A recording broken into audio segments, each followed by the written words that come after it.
Welcome to the Modeling Lifestyle, where we celebrate how modelers have embraced their modeling and friendships as a lifestyle.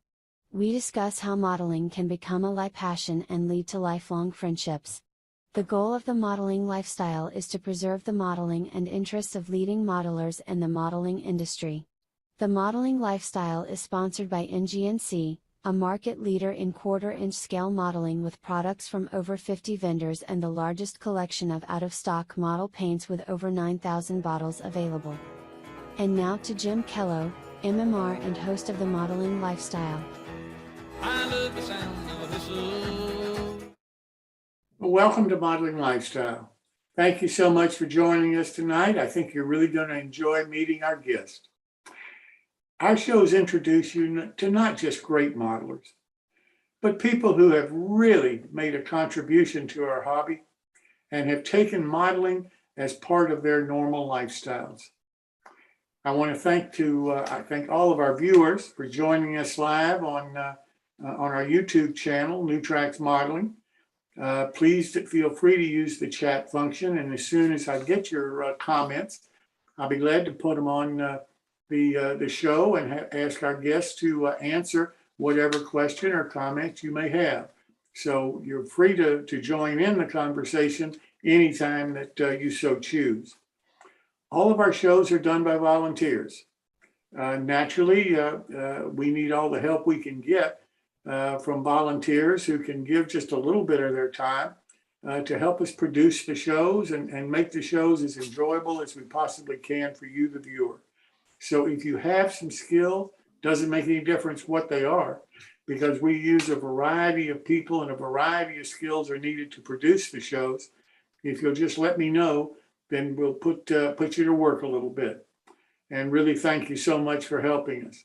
My email is Jim Kellow, JimKellow at newtracksmodeling.com. And I look forward to hearing from you. In addition to that, we also have naturally some out-of-pocket expenses. They're not a great amount of money. So if you can afford to make a small donation to our Patreon account, which is, again, New Tracks Modeling, we certainly would appreciate it. Also, we started this year for the first time our scholarship program for high school graduates who are model railroaders who are going to continue their education in a STEAM program, either science, technology, engineering, art, or mathematics. It's a $1,000 scholarship for this year. It's open to any model railroader anywhere in the U.S., and we hope that you can pass the information along. Our website page for the scholarship, which contains the application, it can be filed electronically and everything. Our website page is newtracksmodeling.com/scholarship.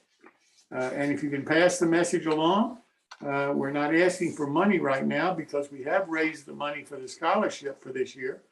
But we want to make sure that all of the high school graduates and kids that are in college already know about the scholarship and can apply for it. So for that, we would appreciate any help that you can give us communicating that to the kids. Well, tonight our guest is Ian Fange, who truly has a modeling lifestyle. Ian is probably one of, if not the world's best figure modeler that I've ever met or had the opportunity to meet. And I think you're really going to enjoy the creativity that you see, the artistic work that he produces in his figures and in his paintings are just outstanding in my mind. And so we're so pleased to have him and some of his friends join us this evening for this segment of Modeling Lifestyle. Ian, welcome. Thank you so much. Welcome. Good to be here. Thank you for great. the introduction. Glad you could take the time to be with us tonight. Let me start by asking you, tell us a little bit about your background. Who is Ian? Ian is an Australian. I live on the East Coast in a city called Brisbane. I have been modeling since I was about 8 years old. It's sort of been part of my upbringing. My father was a modeler all his life until the day, basically, until they put him in the hospital. I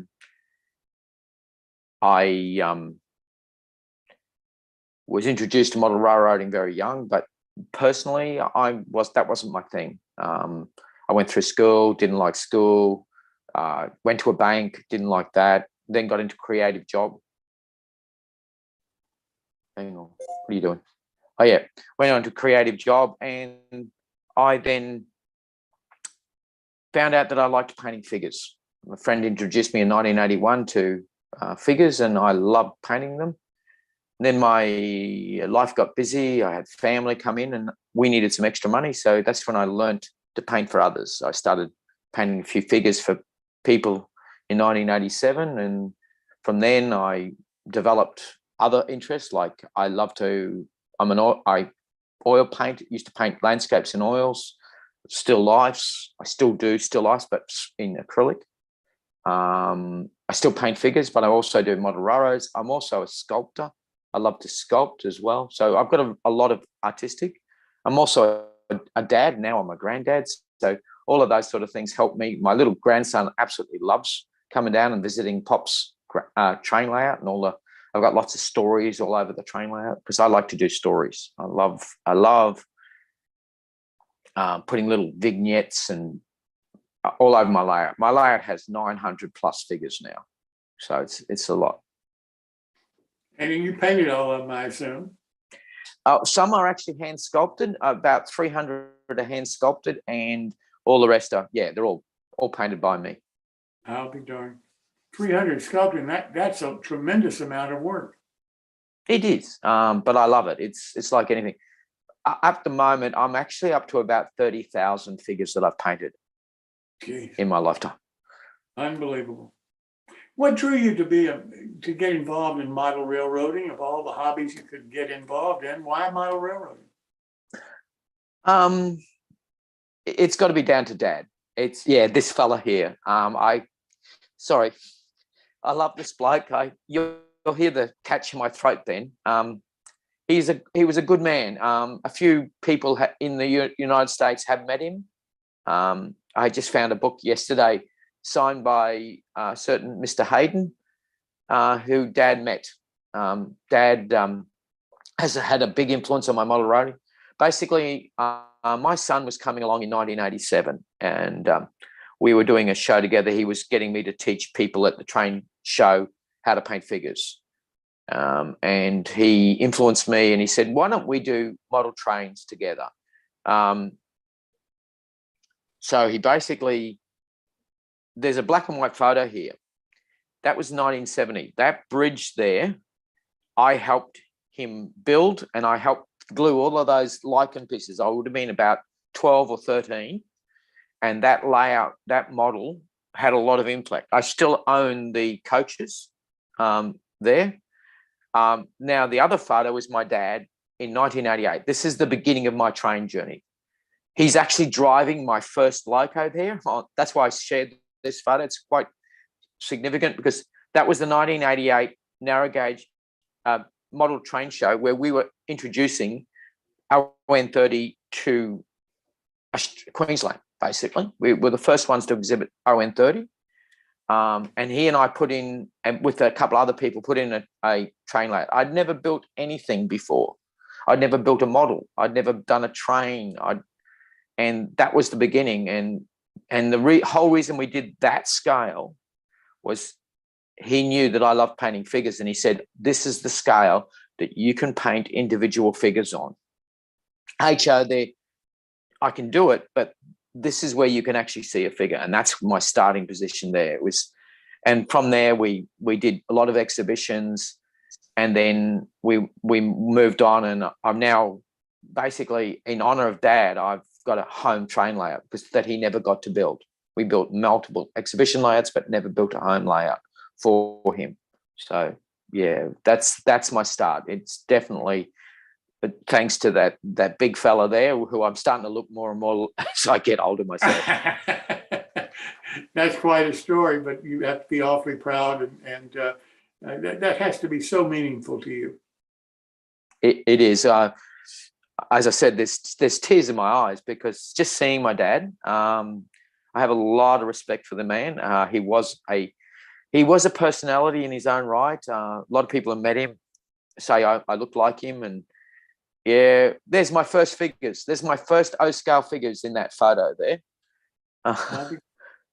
Yep, that was the first figure I've ever painted in O scale. That's why I see these photos are bringing back all these memories. I own that engine shed, and it is on my layout. Unfortunately, that's got to be a memory that you'll never forget. Well, every time I go down the train layout, I see these sort of things.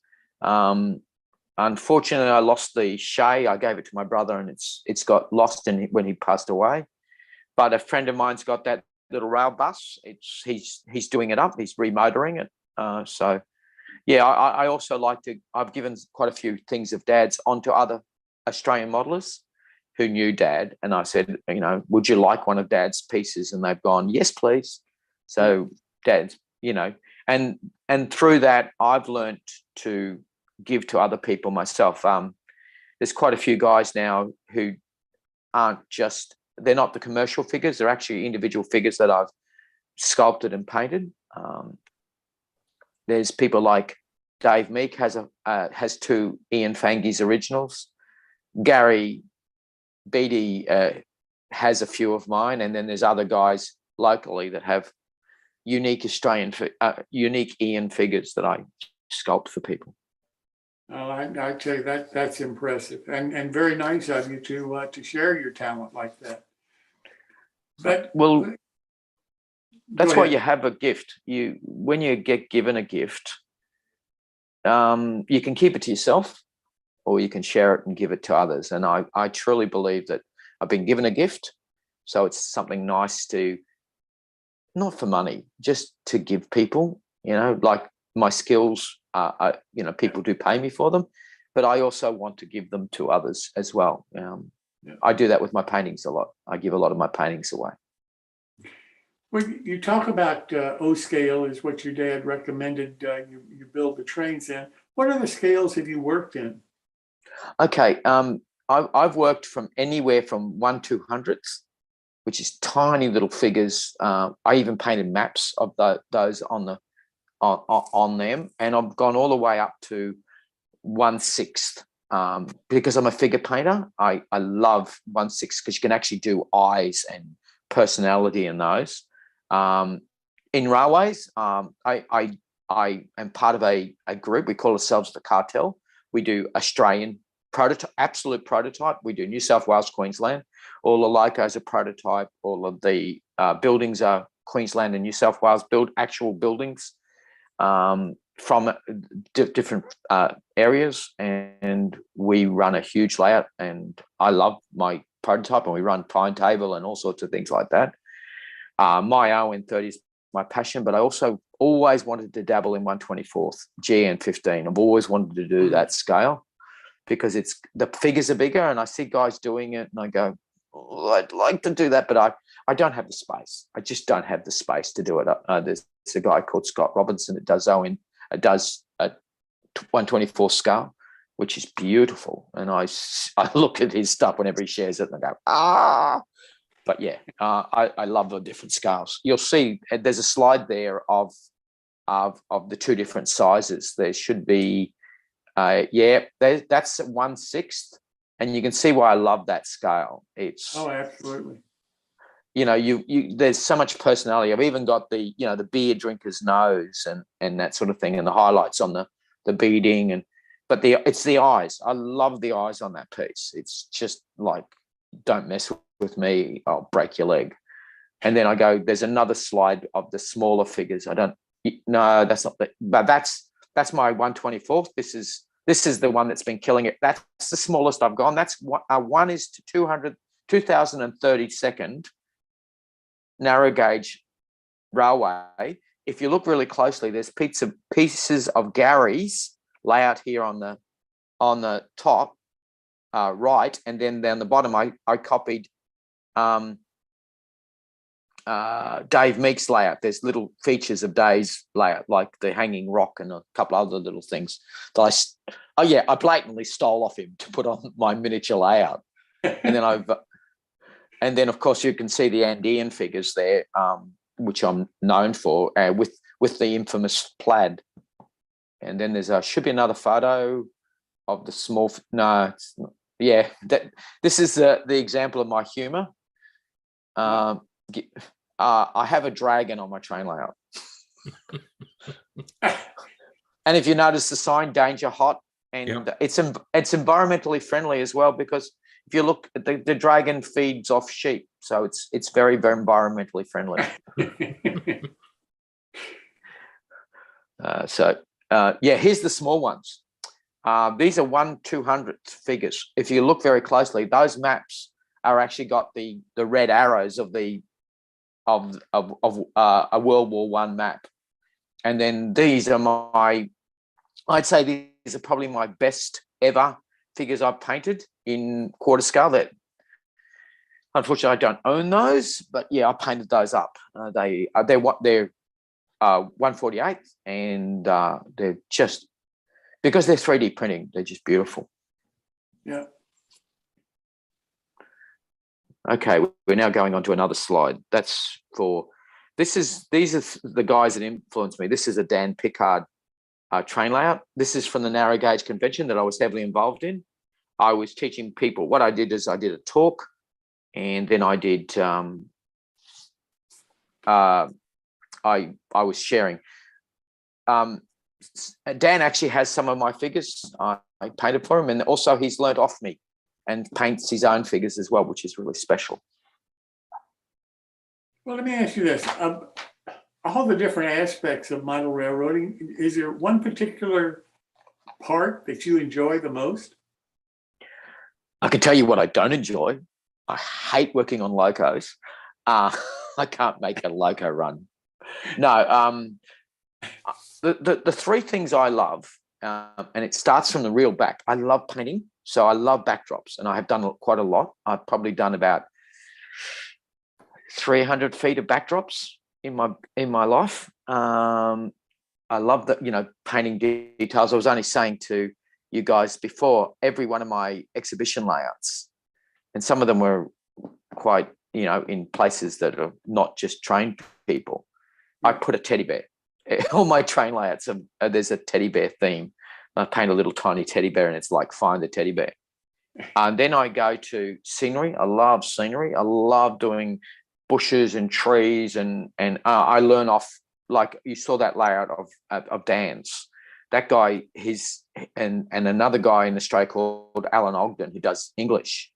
Their scenery depth is just brilliant, blows my mind, and I'm enjoying doing that. I've always done scenery on my other exhibition layouts and myself, but yeah, I love carving rocks and using rock molds and doing that on my friend's layout, and then it comes to figures. I love building buildings. I really enjoy buildings, and also building wagons. I love to scratch build wagons, but it's the figures and it's not just painting a figure, it's putting figures together and making little stories. And I as you can see, when I started talking about that dragon, there's more to than just a dragon standing there. It's actually, the dragon is powering the boiler that powers my smelter, which has a story behind it. The dragon has a keeper. There's an actual barbarian keeper that moves the dragon around because he's got his barns. It goes across but I haven't modeled the barn. These lots of these little stories, and I've been sharing those. And very soon we're going to be listening to a gentleman who does a lot of that. He shares a lot of crazy stories, Mr. Ben Poole. I know there's a video coming of his. I've been doing that for a while, but watching Ben do it on Soggy Bottom, it's like, yeah. Ben, I think, represents his train layout. I think he's as bad as his layout and all these crazy names that he uses. But you used a term here that you're not just a figure painter, but you're more of a scene creator. Yeah. I love scenes. And exactly the figures.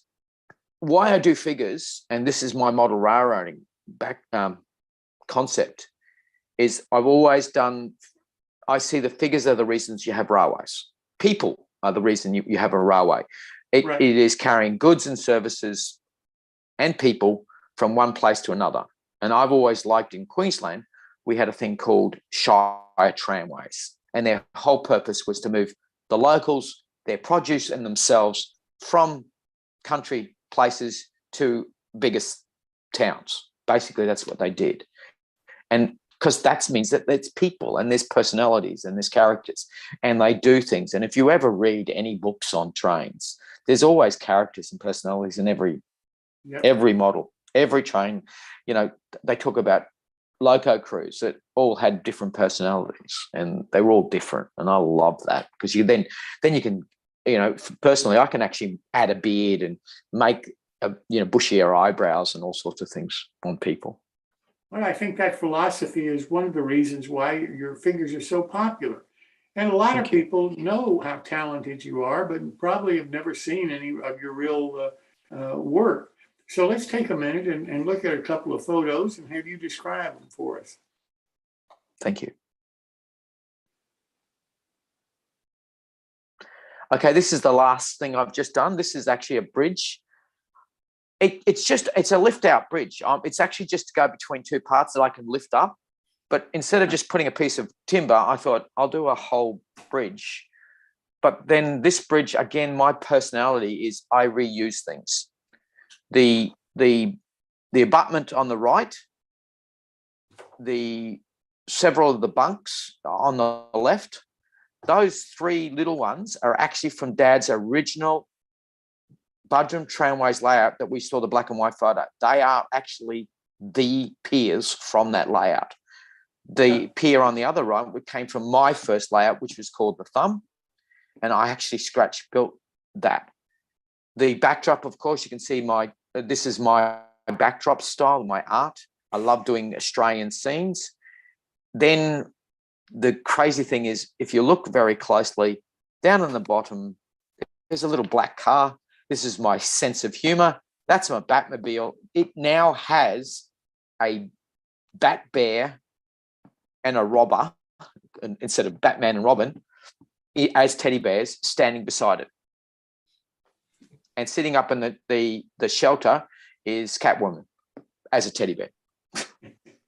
So my sense of humor, this actually encapsulates my modeling because I like to make something looks real. And then with the weathering and all that sort of thing, but adding my backdrops and my famous clouds that I do, and my Australian scenes and you can see the scenery, how deep that is, and how it's quite thick, and then there's even a creek there. Yep. Next. Yep. This is very special. This is a building and figures based on a famous painting by Darcy Doyle, who's a local, grew up in Ipswich near where I live. And he painted this painting. It's called The Marble Players. My father sculpted these figures in 1980s, and then he built the building. Now, this is my painting work. You can see there's backdrops and that. And I've had to reposition this and rebuild this twice because I had to fit it in my place. But this is an actual replica of a famous painting. So it's actually the colours and all that sort of thing of the Darcy Doyle Marble Players. That's gorgeous, just gorgeous. It was fun. It was. This is my backdrop work. This is what a lot of people don't see because they see me painting figures. But this I'm so happy with this. This just this way that I've got the 3D scenery and then the road going up. That van now has a figure sculpted into it, and there's also another figure stands beside it, and the track actually has a crossing. I hadn't done that yet. That is so creative. Absolutely beautiful work. Thank Well, you. listen, let's take a break here a minute and meet a couple of your friends to try to get how they view what you do and who you are. And the first one I want to introduce is Dan Rousseau. Dan, welcome. Hello, good to Can you be tell here. us a little, can you tell us a little bit about yourself and how you know Ian? Well, I've been modeling, gosh, probably about as long as Ian. Started out doing some, basic kit modeling and things like that, automobiles and tanks and ships and airplanes. I was big into World War II history, much like Ian, who also I found out we share a passion for history. So, started with that, had a Lionel layout, which morphed into an HO. Eventually I got into HO scale. And then later in life got to ON30 via SN3. So, it kind of progressed. But the thing for me was, just the love of doing scale modeling and painting and working on structures and things like that. As I think I mentioned on the show that we did back earlier this year, I'm a frustrated architect.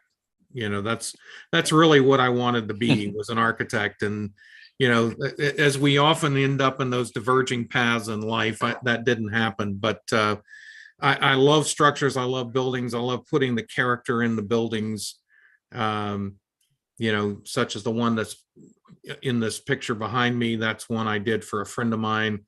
It's got the old, iron fire escape hanging off of the building, rusting and things like that. But I really met Ian on Facebook. I mean, it was seeing some of his figure painting in O scale, some of the amazing figures he does. And it was just unlike anything I'd ever seen. I mean, it's interesting when you look at model railroads, and you can look at some really great ones, and the scenery's beautiful and the track work's immaculate and it all runs and there's beautiful buildings and structures. And the people a lot of times are an afterthought. Not that people don't try to put figures on their layout and try to create scenes around figures. They don't have the life in them that Ian puts in his figures. I've never seen anything like it. And so I had, we have a club here in Texas that has both a 2-rail O scale layout and a 2-rail trolley layout. Now I'm a ON30 modeler, but I'm willing to play in any scale. And if you invite me to the party, I'm coming. So I got a couple of O scale trolleys. I got an O scale Montreal sightseeing car, which is basically looks like a series of step down benches that's all open air. And I wish I'd bought figures from you when I put that trolley together. But we'll see one of the trolleys that I did do, which is an open bench breezer, as we call them in the US. It was a 14 bench open trolley that I did in Biddeford and Saco Railway, and had a friend paint that and do the decal work for it because I was doing other projects. And then I saw Ian's figures and I'm like, I've got to get some of those figures. So I basically IM'd him and said, do you do commercial work? Or, would you entertain the idea of painting a bunch of figures that I can use? They would need to be seated. And he says, yeah. And I said, where do you get your figures? He says, well, a lot of them lately I've been buying from Model U out of the UK. He says, just call, I think his name is Andy, right? Ian or Alan Butler. Alan, thank you. So he says, just put in an order and tell Alan that I'm painting him and he'll, ship them directly to me. And so I picked out a bunch of figures off of Model U's website and had Alan send them to Ian, and Ian painted them. and he's sending me photographs as he's going along on the progress. And I'm like, boy, I can't wait to get my mitts on these things. And, so that was the start of our friendship. And we've really begun to correspond online. We've discovered that we're both, brothers in Christ. Absolutely, brother. And faithful men that follow him. And we also discovered that we have not only this passion for model railroading and artistry, but just enjoy history. One of the things I asked him after I got the figures, I said, we've got this thing here that happens in the US and Harrisburg that Al Judy puts on, this ON30 meet. It would be awesome if you would come to the meet. I said, we have, maker spaces. I do structures. Tom Farrell does scratch building while he's there. We have people doing 3D printing, people doing laser, etching and things like that. And I said, it would be incredible to have you there painting figures. And so we couldn't kind of make that work this year, but we're going to make it work. And, we are. One of the things he told me was he loves American Civil War history because of the wargaming stuff that he does, right? And so he would love to come to America, see Gettysburg and Antietam. Well, I lived in that area for like nearly 8 years, and I'm a Civil War history buff as well. And I said, you come to America and I will take you on a tour of Gettysburg and Antietam. So that's in the offing for next year. Lord willing, we'll get to do that. But that was really how we met and how we have engaged and kind of just keep each other apprised of what we're working on and, what crazy things we're doing and, stuff like that. So, it's really amazing how things like this show, things like, the other shows that you put on, things that are happening within the Facebook pages and the social media have just expanded our hobby in a way that is amazing, really. I mean, it's allowed modelers to easily connect all over the world. I mean, how many people would think that 10 years ago you would say, yeah, I ordered my figures from England, sent them to a guy in Brisbane, had him paint them, and then have him ship them to me, right? Yep. Just I agree. I think we've got some photos of some of Ian's figures in the open trolley car. Yep. There it is. Yep. So, apologies for some of the photographs. They're probably not the greatest photographs, but as you can see, Ian, I literally packed this.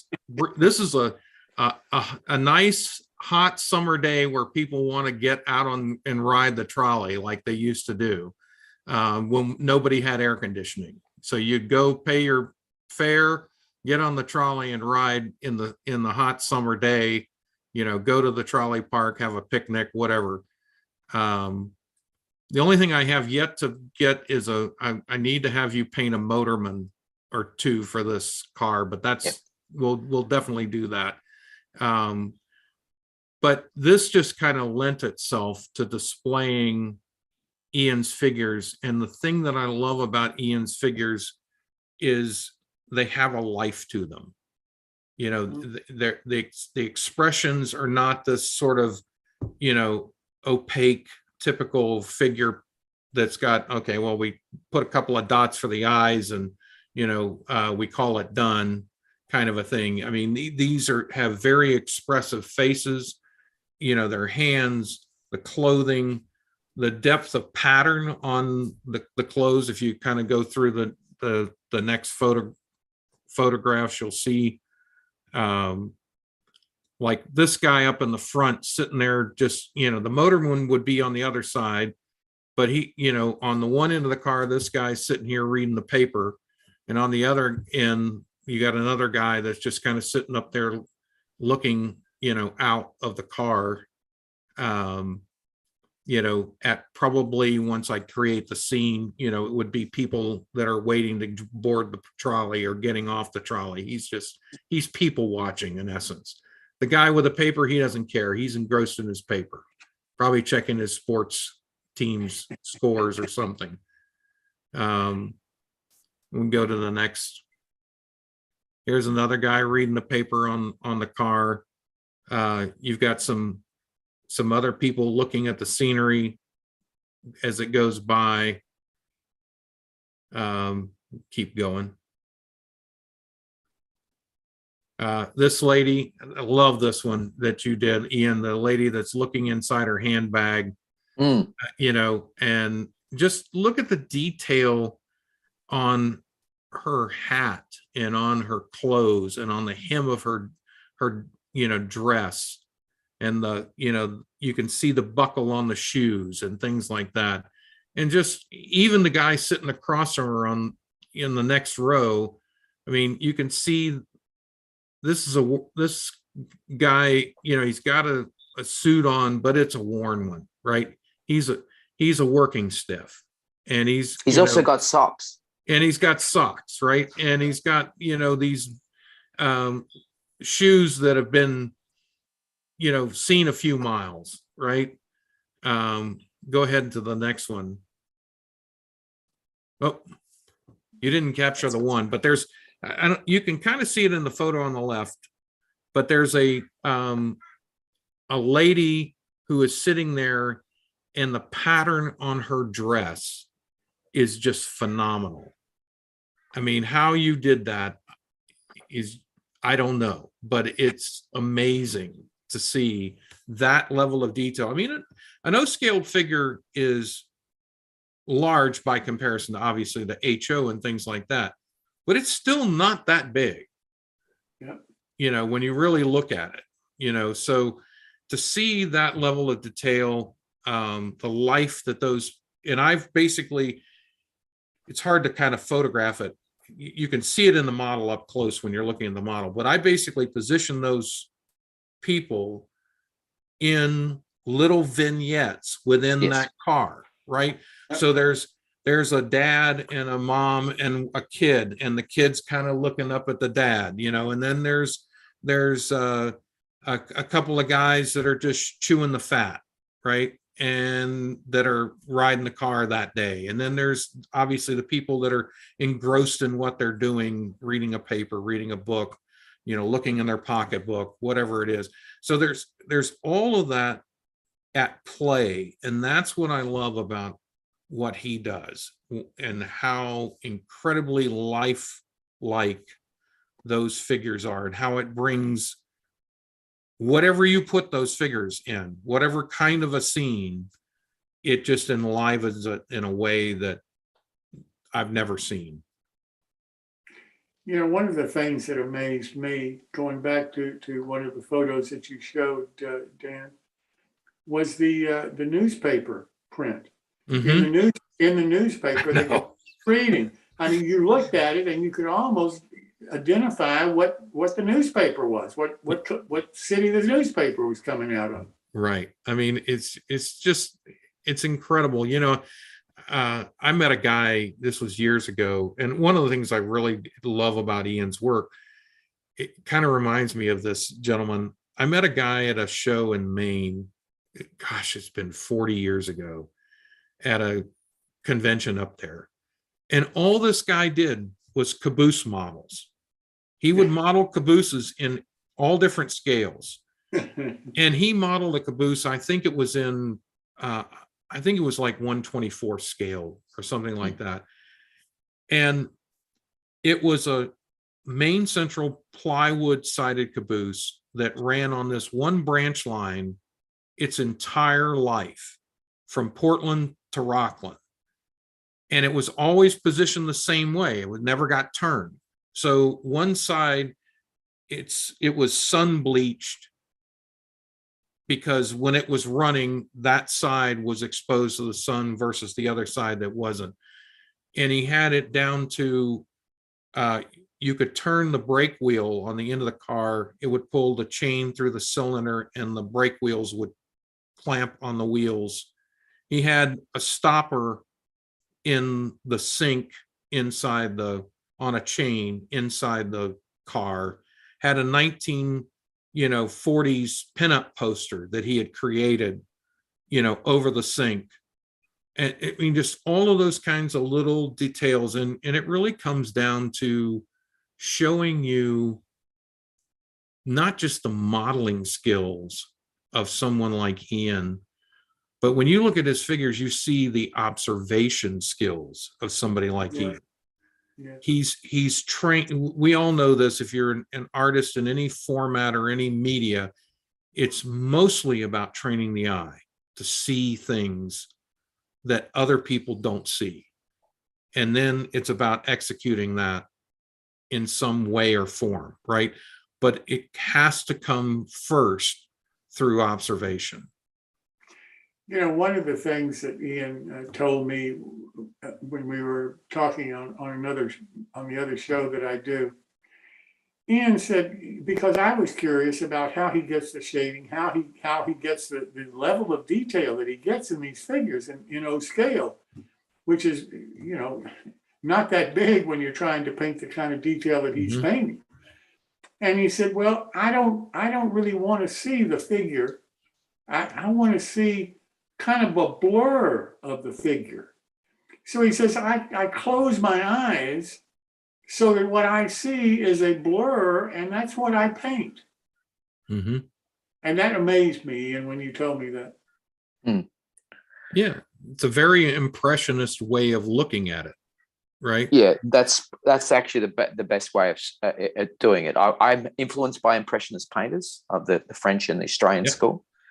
And yeah, those guys, they you look at their figures and they're just slightly out of focus. But they tell you everything. Yeah, they tell you amazing stories. I mean, that's the thing about that. And it's what the Impressionists figured out is the Impressionists painted light. And they let the light tell you, your eyes would fill in the detail. All they had to do was give you a hint of an element, and your eye took it from there. Your brain said, oh, well, that's this color. I can tell that's this color because it's juxtaposed against this one and this one, and where it is in the painting and all of that kind of stuff. And that's why his figures just jump out at you. Thank you. I think it's amazing, to hear somebody talk about it like that, and to bring it back as, that to me is just, it's art. I don't care what you say. That is true art. Yes, it is. You're going to make me cry, you guys. Okay, well, let's move on then. Dan, thank you so much for being here and joining us tonight. We don't want to get Ian teary here because we'll have to wait for him to dry his eyes and all. I'm honored. Thank you. Thank you, mate. I appreciate it, Dan. You're a gentleman. Absolutely. So now I'd like to talk to Ben Poole, who unfortunately we do have proof of life, but unfortunately he can't be here tonight. He just had a commitment that he couldn't get out of, and Ben, we're really sorry, but we understand. But he has sent us, Ian, because he did want to be a part of the show because of his respect for you. And I'd like now to run a little bit of this video that Ben sent because I do think that it's really a fantastic view of who Ian is and what he's all about. So if we could play the video, please.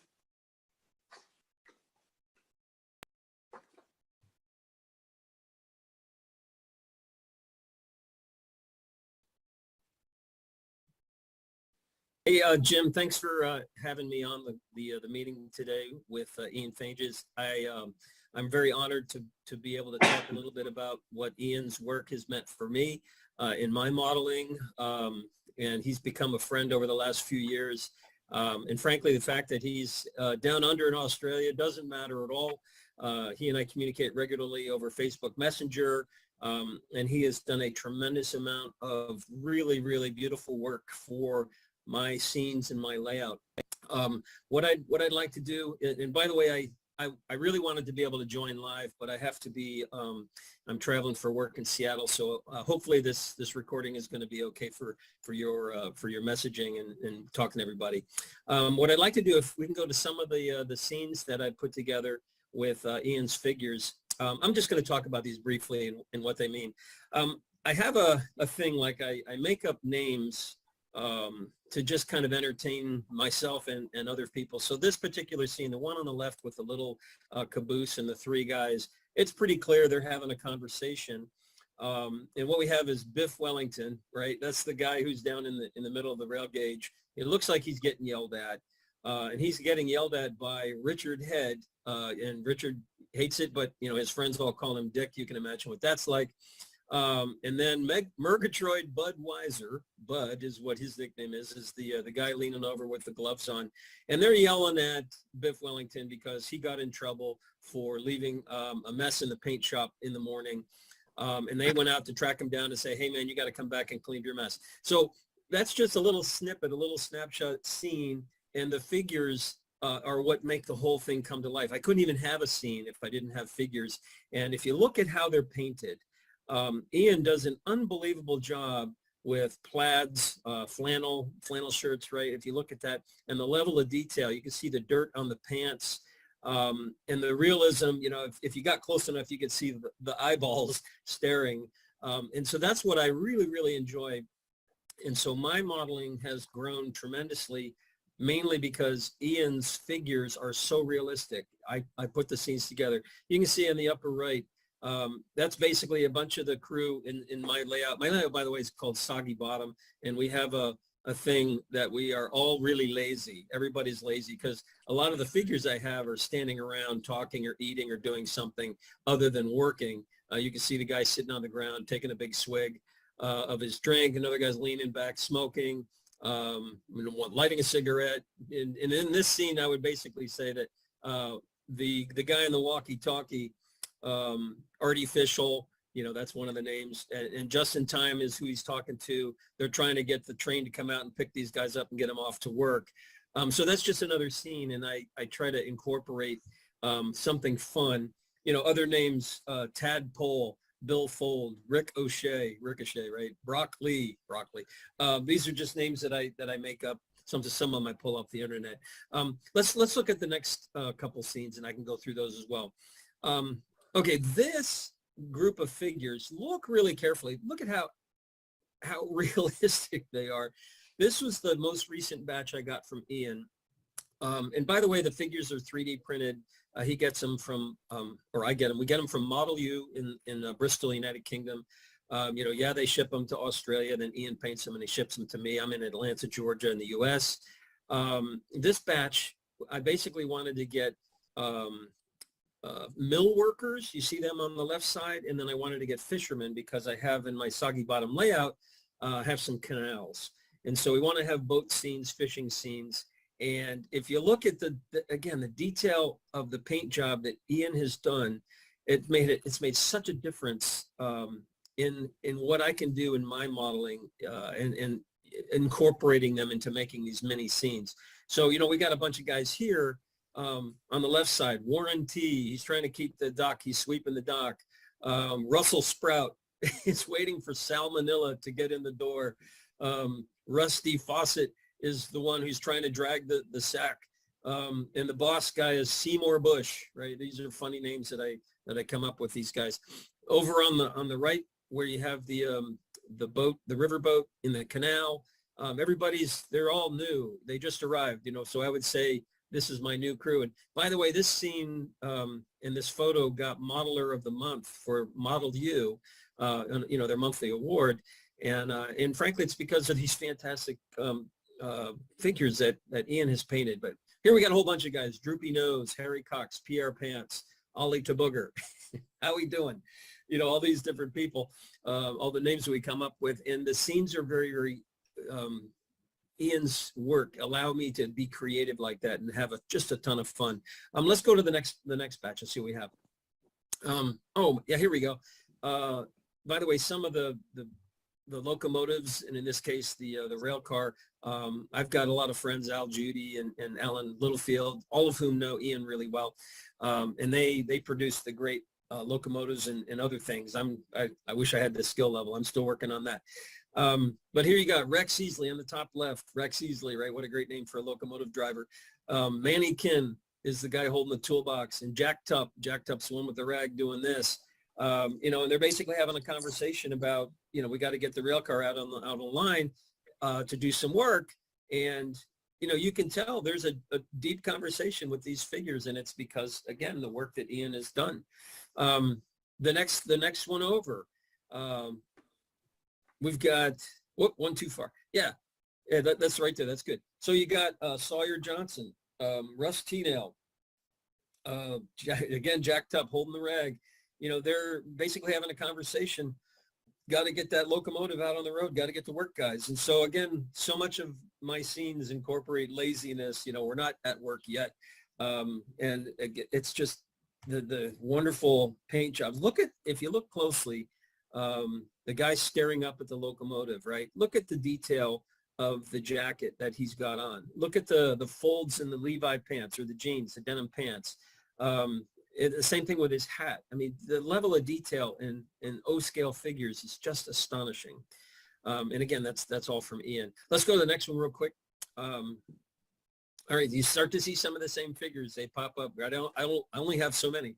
And essentially what I'm trying to do here is, we're having a conversation, but again, we're all, slouched around. Gymnasium is the guy, sitting down on the left. And then you got over on the right. What did we name him? The guy flipping the bird. He's got not just in time geriatric. Larry Getzoff. So Larry Getzoff is the one flipping the bird. And so obviously they're having a conversation that's gone a little south. And Larry's ticked off about something and he's letting everybody know. Let's go to the next one. The next scene. There we are. So now we got a work car. Guys, again, one guy's working, he's moving some stuff on the car and everybody else is kind of sitting around talking about it. That's a theme that recurs in the soggy bottom layout. And then the one down on the right, again, you start to see some of the same figures popping up in different places. And these guys are, chatting away, but nobody's working. And I think, is that all the ones that I showed that I had? I think that is it. So essentially what I wanted to say is, Ian, thanks for being you. You do such great work. I've absolutely enjoyed getting to know you over the last few years and putting your work into my modeling, into my scenes, into my layout, sharing them with people. We all get a big chuckle out of seeing the lack of action in the soggy bottom layout. But so much of that is because of what you've done. So I really did. I want to say again in front of everybody, thank you for doing what you do. And providing us yet one more way for us to have fun in our ON 30 little kingdom. We're all the black sheep of model railroaders, but I really, really enjoy working with you. So well done, my friend from down under. I really do appreciate Ben taking the time to record that for us and to send it on to us. So Ian, what do you think? I'm waiting for the ransom note on Ben. I think the soggy bottom boys have stolen him, and they'll send us a ransom. Chucky Nail or one of those guys, or one of his crazy characters, will send us a note. In Ben's blood. Send more money. All right, we'll tie him to the rails. His layout is so great. I mean, what's funny is, in America, we have this typical scene. It doesn't matter where it plays out, right? Any highway you travel down in America that's under construction or any construction site, there's always like one or two guys working and 10 guys standing around. And his whole layout is one or two guys working and 10 guys standing around. And it's what just do you mean great. One or two? You mean one, maybe. Yeah. One. I was being generous. I know. Actually, that's a scene I've always wanted to do. I'm an ex-cyclist. I used to ride lots, 300 kilometers in a week. And the scene I wanted to do is 7 guys standing around one bloke, and the one guy's got a flat tire with his bike upside down. The other guys have got their bikes all parked around him, and they're telling him how to change that tire. It's just, it is so, as what you're saying, it's so iconic that you know, it doesn't matter where you are in the world. That's right. There's always one guy doing the work, and everybody else is watching and telling him how to do it. Yep, and they're all experts. Oh yeah, absolutely, but in a fun way. Yeah. Sounds like model railroaders, doesn't it? Yeah. Well, actually, Ben kicked a goal there. He sort of says about the black sheep. Yeah. Nothing against other modelers, but there's something about ON30 that I've always loved. Even though there's prototype modelers, even in ON30, the true nature of ON30 has always been a little bit of fun, a little bit of cheek, and Ben's captured that with my figures. And yeah, he says it's my figures, but I also know it's Ben's sense of humor, and he's setting them up and doing, it could easily not work. And that's I'm giving people a brush to do. And my figures are just another implement to do that with.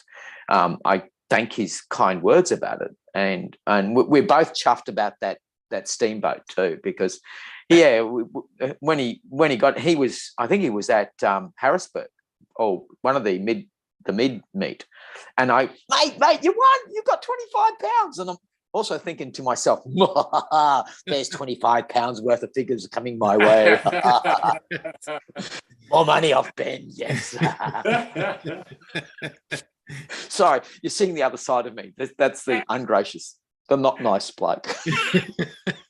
Well, and you hit on something, the sort of black sheep nature of ON30, that it is fun. And, like what other scale out there do you find a small tabletop layout that's based on a tequila production, right? Yes.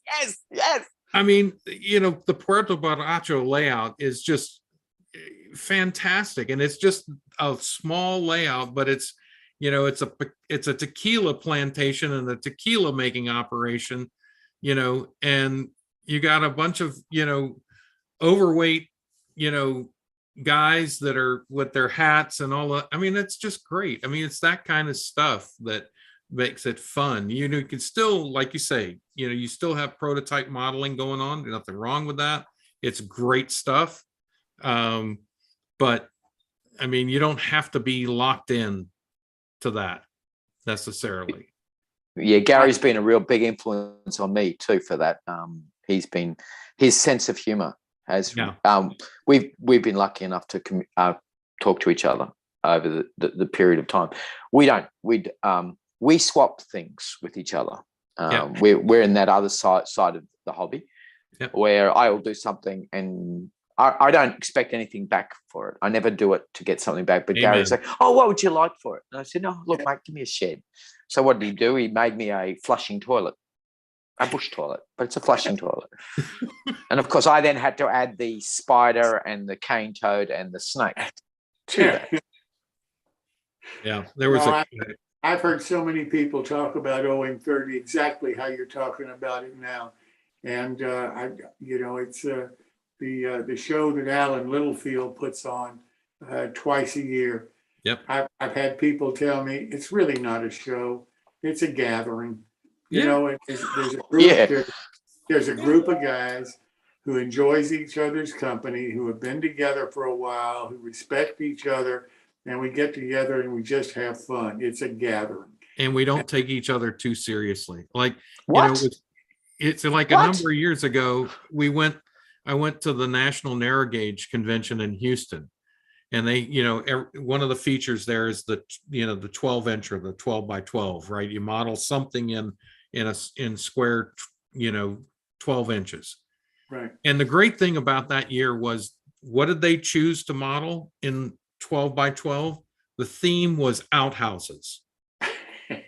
Right? You could do anything you wanted. I mean, there was a guy that built a whole swamp and had the outhouse kind of perched up out over the swamp, and there were gators and, I mean, just great stuff. I mean, there was another guy that decided to make an outhouse purveyor.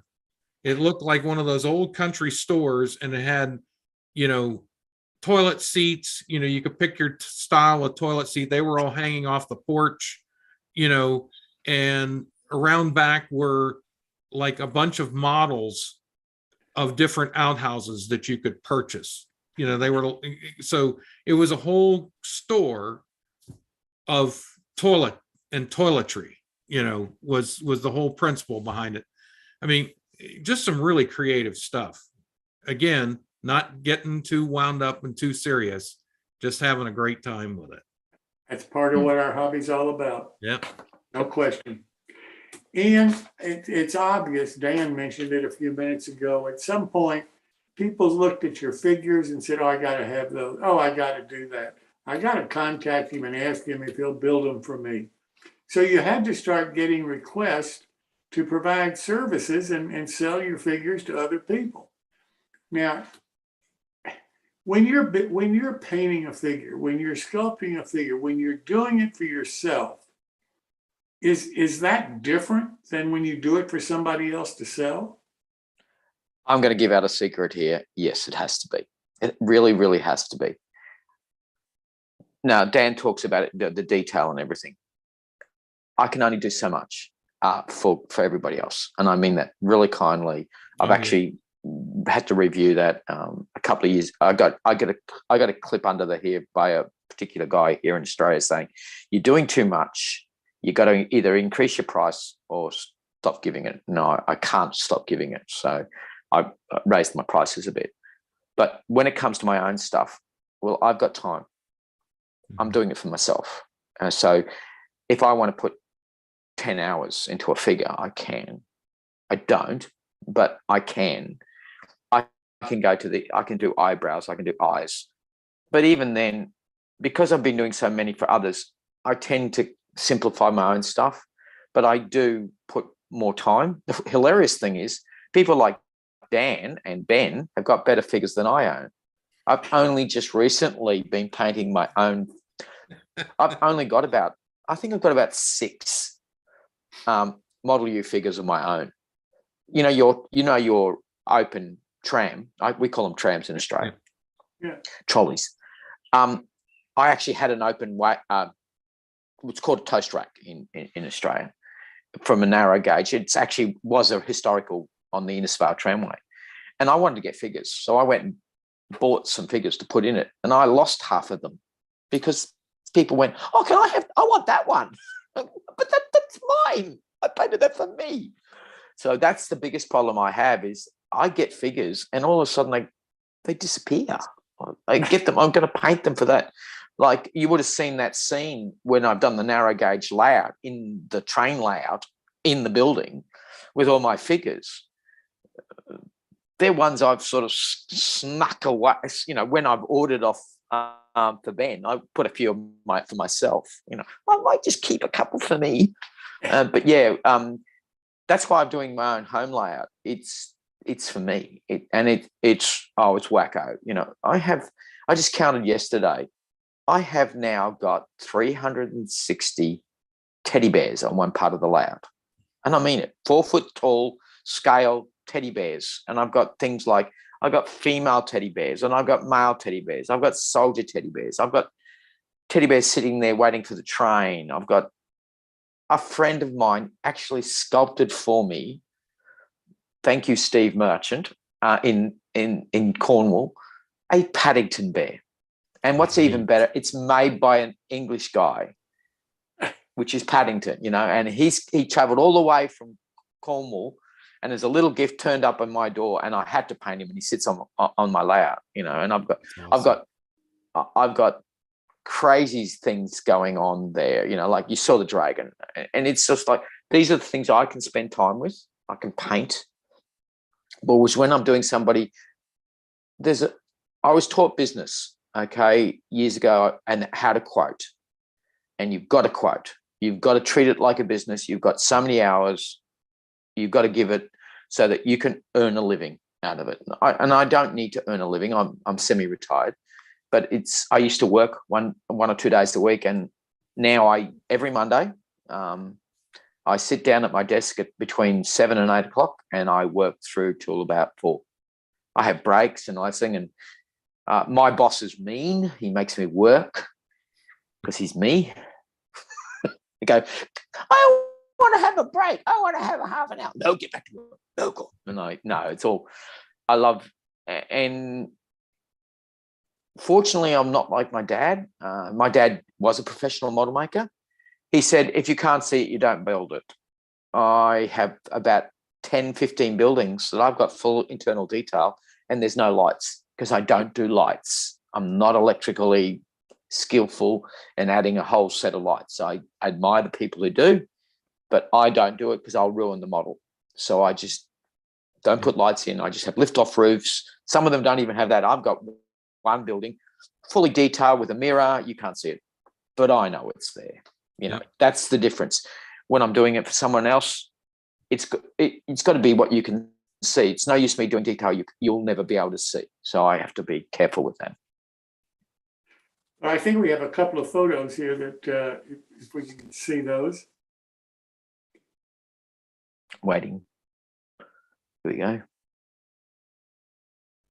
There we go. Okay. This is me showing off. This is HO. These are tiny, but I've got the flesh tones and you can just see the suggestions. See, I don't paint eyes. They're just shadows. But I've got the work boots and the thing. The problem with that photo is when you're looking at it on your computer screen, that's about 3 times the size, at least 4 times the size of the figure. Yeah. So that you don't quite get the impact that I'm looking at. Next one. This is me showing off. These aren't Ben's, believe it or not. These are actually S scale.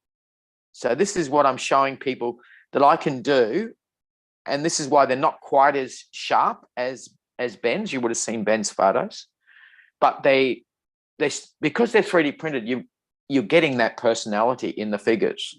You know, I love the guy, the second from the left. What you talking about? You know, he's got so much personality, and it's like, you know, I'll give you, the guy on the left just passed wind, and he's going, oh man, that stinks. You know, I can make a story on this sort of thing. Yeah. And that sort of thing. And these went to a guy in the US, the S scale. They were my first S scale, and I'm surprised I'm not getting more S scale because there is not a market for S scale figures of this quality anywhere. No. Next one. I think that's it. That's it. Yeah, that's it. But you know, and those are for sale, right? I mean, that's they are. Well, I don't sell them. That's not really the right word. I do. Figures are better done as commission. Somebody says, I have got these figures, or we will talk like Dan and I talked and Ben and I talk, and we say, oh, I've looked at these figures. You'll order them and then they'll come and then we'll have a chat.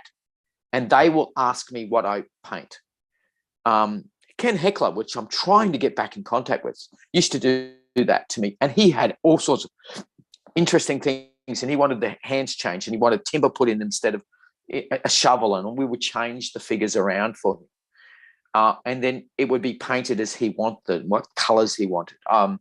There's a guy in Queensland that I painted for, local guy, and he wanted green overalls because his father had a pair of green overalls. Mm-hmm. One of those figures of Ben's, the guy with they're done by Andy and those other figures. There's Model U and Ian figures in those couple of those photos. The guy with the Gladstone bag, which is a very Australian bag.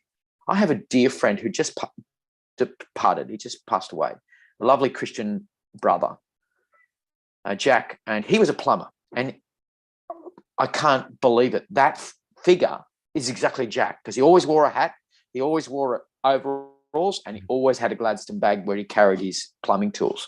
Yeah. And that's what's so beautiful about doing figures for others, is being able to capture something that, you know, people will talk to me and I'll go, okay, I can do that. And then this plaid business grew from that, this crazy plaid work that I do. And it's not, there's just as much work in doing a lady's dress like for Dan's and those newspapers. They drove me nuts. But I knew that they had to be done. They had to be done Yeah. in a certain way. One thing I just realized, when people come to you, they don't come to you and say, I'm going to send you 5 figures, paint them for me. What they do is they send the 5 figures that they want painted, and then they talk to you, and between what they tell you, you kind of come up with how they're going to be painted. Yeah. I mean, like when I did mine, I mean, what was it, Ian? It was like 31 figures. Don't go there. I know, but it was just because the nature of the project, Yes. Right. you have this open car that typically would be, pretty full. And so, and I did order groups of figures from Model U, and they're good, those of, groups. yeah, and there were sort of duplicates within in that. But Ian took that, and I basically gave him the license, paint them how you want them, right? That, I just left that in his hands because number one, I knew they would turn out fantastic, but also I knew he would enjoy having the freedom to just vary what he did with one figure versus another figure, and that would lend itself, once it got on the model and everything like that, to just what Ian talked about earlier, which is creating stories within those people and those characters. That's I think we forget sometimes that we're creating in model form a day in the life of. Yes. Right. And Ian is absolutely right. I mean, there has to be a reason for the railroad, right? There has to be an economic reason. There have to be people. There has to be goods and services and people that are being served. And so it's about telling that story in model form. And there's also a geography. My friends often talk to me about geography. Narrow gauge goes up. Why you use narrow gauge is it's tight. It's got to get into somewhere, and when you use shays and climaxes and the geared load, they're your 4-wheel drive, so it's really steep. Yep. So your geography is also influencing what you're building. I find that really because you're talking about buildings, and I know Dan's been saying he loves his buildings, and I respect that. But it's like it's all of it added together, and then on top of it, because of the being OM30, we throw this wicked sense of humor at it as well. Really, look at Dave Meek. That man he's nuts. And he'll probably hear this, and I'm going to get paid out on. But yeah, I because he's such an artist himself.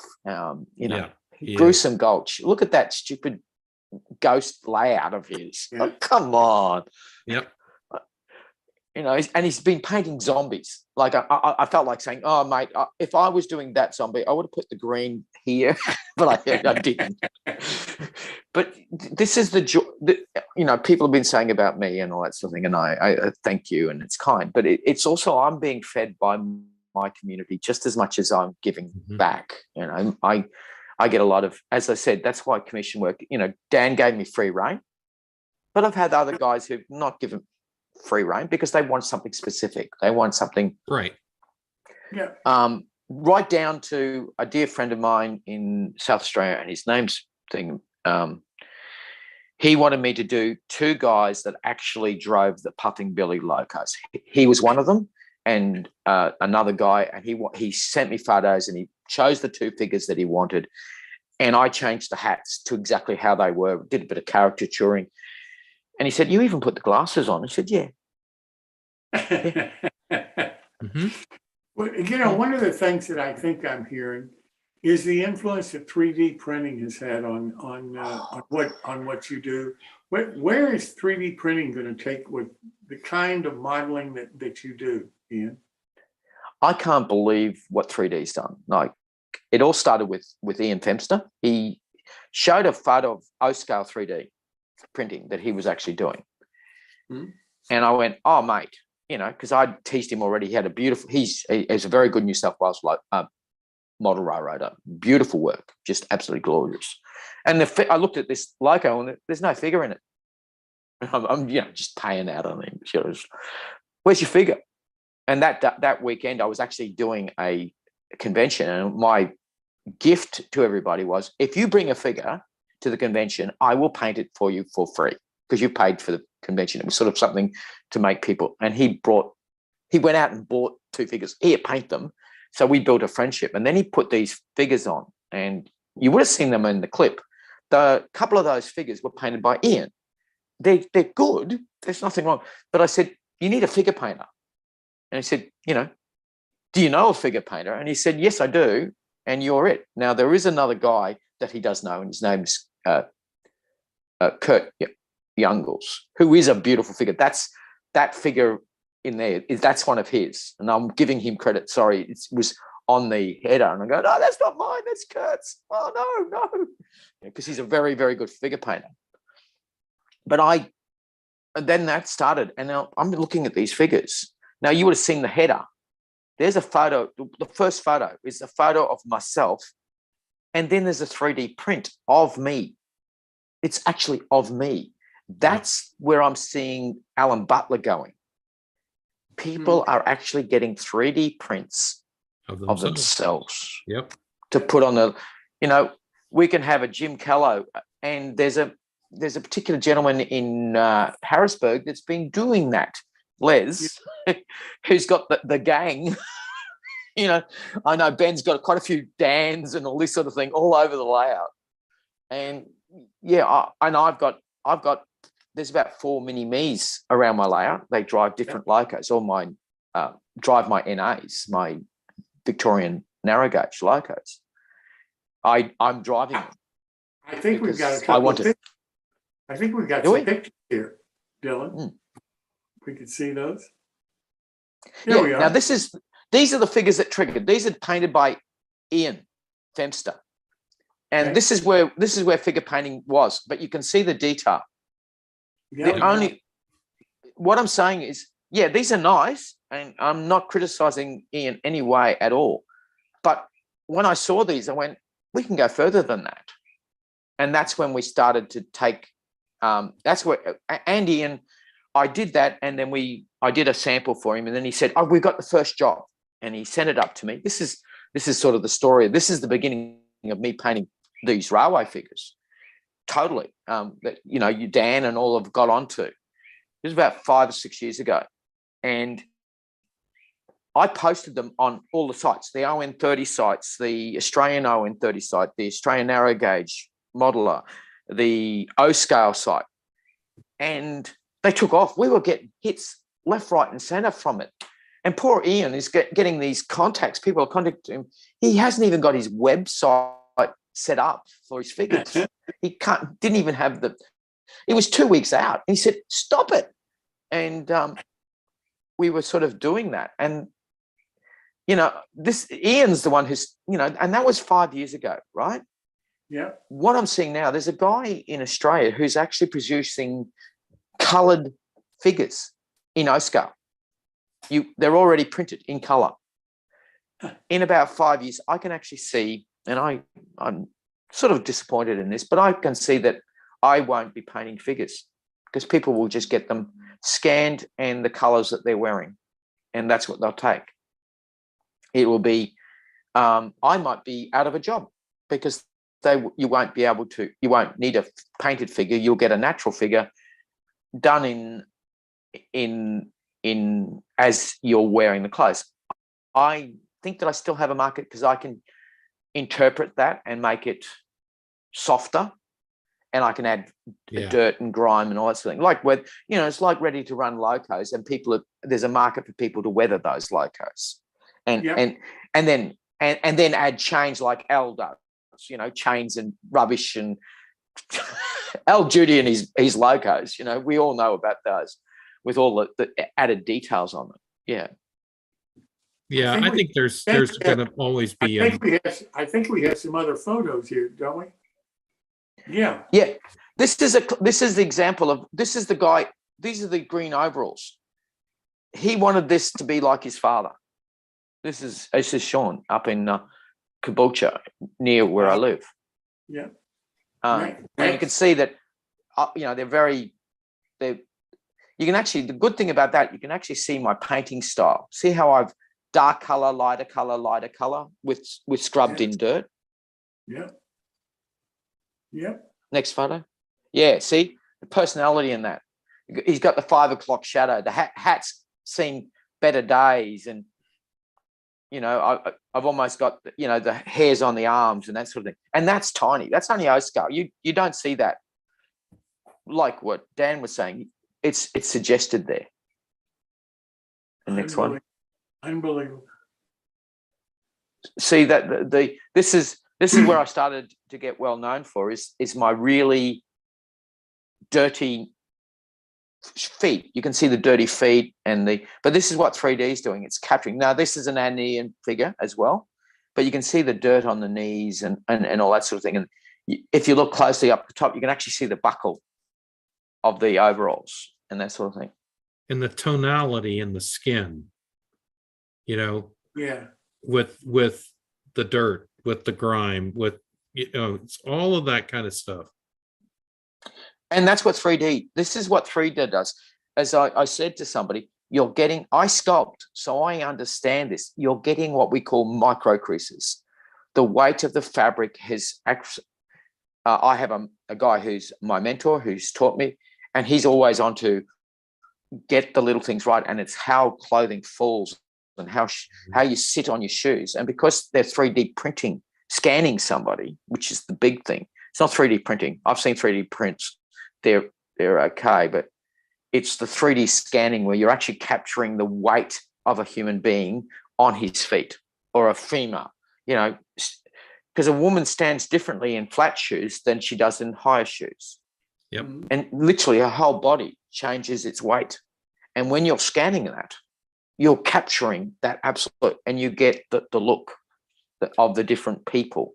And you get older people, and of course the shoulders roll a bit. And this is what 3D printing's doing. This is what I was just going to say, and just imagine, Jim, when this branches out into animals. Today we have, the typical horse or the typical, dog or whatever, right? That are mass produced. Wait till this 3D technology begins to be applied to animals, and now you have horses and cows and sheep and birds and everything else that looks this realistic. Model U are doing that right now. Yeah, they're starting to branch out into it. Yep. There's two golden retrievers, and one of my friends I paint for, Russell in UK, he does UK, so it's 9mm. He's got two golden retrievers that another guy painted for him from the UK, Dan Everson. I have no problems mentioning other figure painters, don't worry. And he did two golden retrievers, and they're like his dogs. They're little mini of his dogs. Yep. So, what 3D printing is doing is that see, the old days used to be you only had plastic injection molding, white metal, and then came over, you got your resins, and that changed everything, because you got resin and you could get a lot more what's known as undercuts. So you didn't have to model or sculpt flat, you could get underneath. 3D printing, the things that they're getting out of those things, guys like Ian and Alan Butler in Model U, Ian Femster for Andean models, they've got to be a bit careful, because there's some things they can't do because they just become too fragile. Like, I know, that they're just some beautiful work there. It's. Well, look ahead 5 years. Where will we be 5 years from now? With 5 years from, well, as I said, I don't think I'll be painting. I might be weathering figures, but I don't think I'll be painting figures. Seriously, in 5 years, I think the technology is coming, and I've been following 3D printing and 3D scanning. Scanning's been about 6 years, 7 years. 3D printing, I painted a 3D printed model, as in a geographical model of a dam in 2005. That's where 3D printing. The machine cost 10 grand that he did, and it was rough as. But I've been watching 3D drawing, 3D printing, figures, and I've watched it in the last 5 years just grow. And then you watch what Alan's doing and what these new 3D printers, which are liquid resin, they're not printing a layer like cement. They're actually electronically charging. So I can see that changing. I reckon in the next year, the 3D printers are just going to be absolutely, you can do any scale. Well, the other thing is any scale. The big thing is, and it's starting to influence not just figures, but animals, objects, prototyping. People are 3D printing, then putting them in molds and casting them metal, casting them in resins to do multiples. Yeah. I can see that taking over. I think the other thing that's going to happen at some point is with this technology that Ian is talking about, particularly the liquid, when do we get to 3D printing trees and bushes and, scenery elements? I mean, imagine needing, several hundred, deciduous trees for your layout, right? Or whatever it is. Maybe you need a bunch of pine trees and all of that stuff. Even if you're doing the static grass or that type of application, or you're doing, woodland scenics material or whatever, scenic express on top of it. I mean, I see a day in the not too distant future where those types of armatures are all 3D printed. Yeah. Yeah. You've only got to see the Do you see everybody having their own printer? To the extent that it becomes, feasible from a financial perspective, yeah. I could also see, groups of guys going together and getting a printer and, using the heck out of it just in a group, if they get a really quality one. Well, it's like laser printers in the 1990s. Yep. They were just in offices and they were expensive. And, I worked in a big government and we had one laser printer for the whole area. Yeah. And now you and I can go out and they're cheaper than the TV. A printer will be like that. Yeah. Yeah. Yeah. Color printing. Remember, you had to go to specialist shops to get color printing. Now, bonk, 3D scan it. I can 3D scan a page and then print it off. So with all this new technology and everything, that the potential of the technology, where do you see model building going in our hobby? I see it going backwards, as in forwards, going back to what Kevin's been talking about. He's using 1940s technology out of model railroader and building like they are. I can see us going back to scratching out of plastic card, out of cardboard, because we want to keep that hands-on. That, you got all the technology. I can't make that. I'll buy milk churns and things like that. But you'll still have people, like I still sculpt figures. I still make my own figures because I love the process. It's like scratch building locos hasn't stopped. People are still building locos in brass, but they're using modern technology in motors and smaller motors and that sort of thing, better motors and gears and all that stuff. Like gear chain. The classic example is you'll buy a gear set with wheels, all printed with the thing, and then you'll just build your loco over the top of it. Mm-hmm. The same with figures. You'll get a blank figure and you'll add moustaches to it and hair and all that sort of thing. It's all because that's what people want. They will want to go back. There will always, it's a term we say in Australia. There'll always be plonkers. They'll go, they'll buy, they'll put it on their layout. Yep. What's happening to me is the people that I do aren't plonkers because they want a specific figures. Like Dan, he said, look, free reign because I trust you, which is it's really respectful. But I can still see people like myself having a job sort of thing because we can add to something. We add, I still see people scratch building because people are people and they love to make things physically with their hands. What you're doing, Jim, I still think the young guys and the young girls these days, they're going to do the same. They're going to suddenly realize my industry is so computerized. I can just AI, but I'm going to paint a painting. I'm going to draw a drawing. I'm going to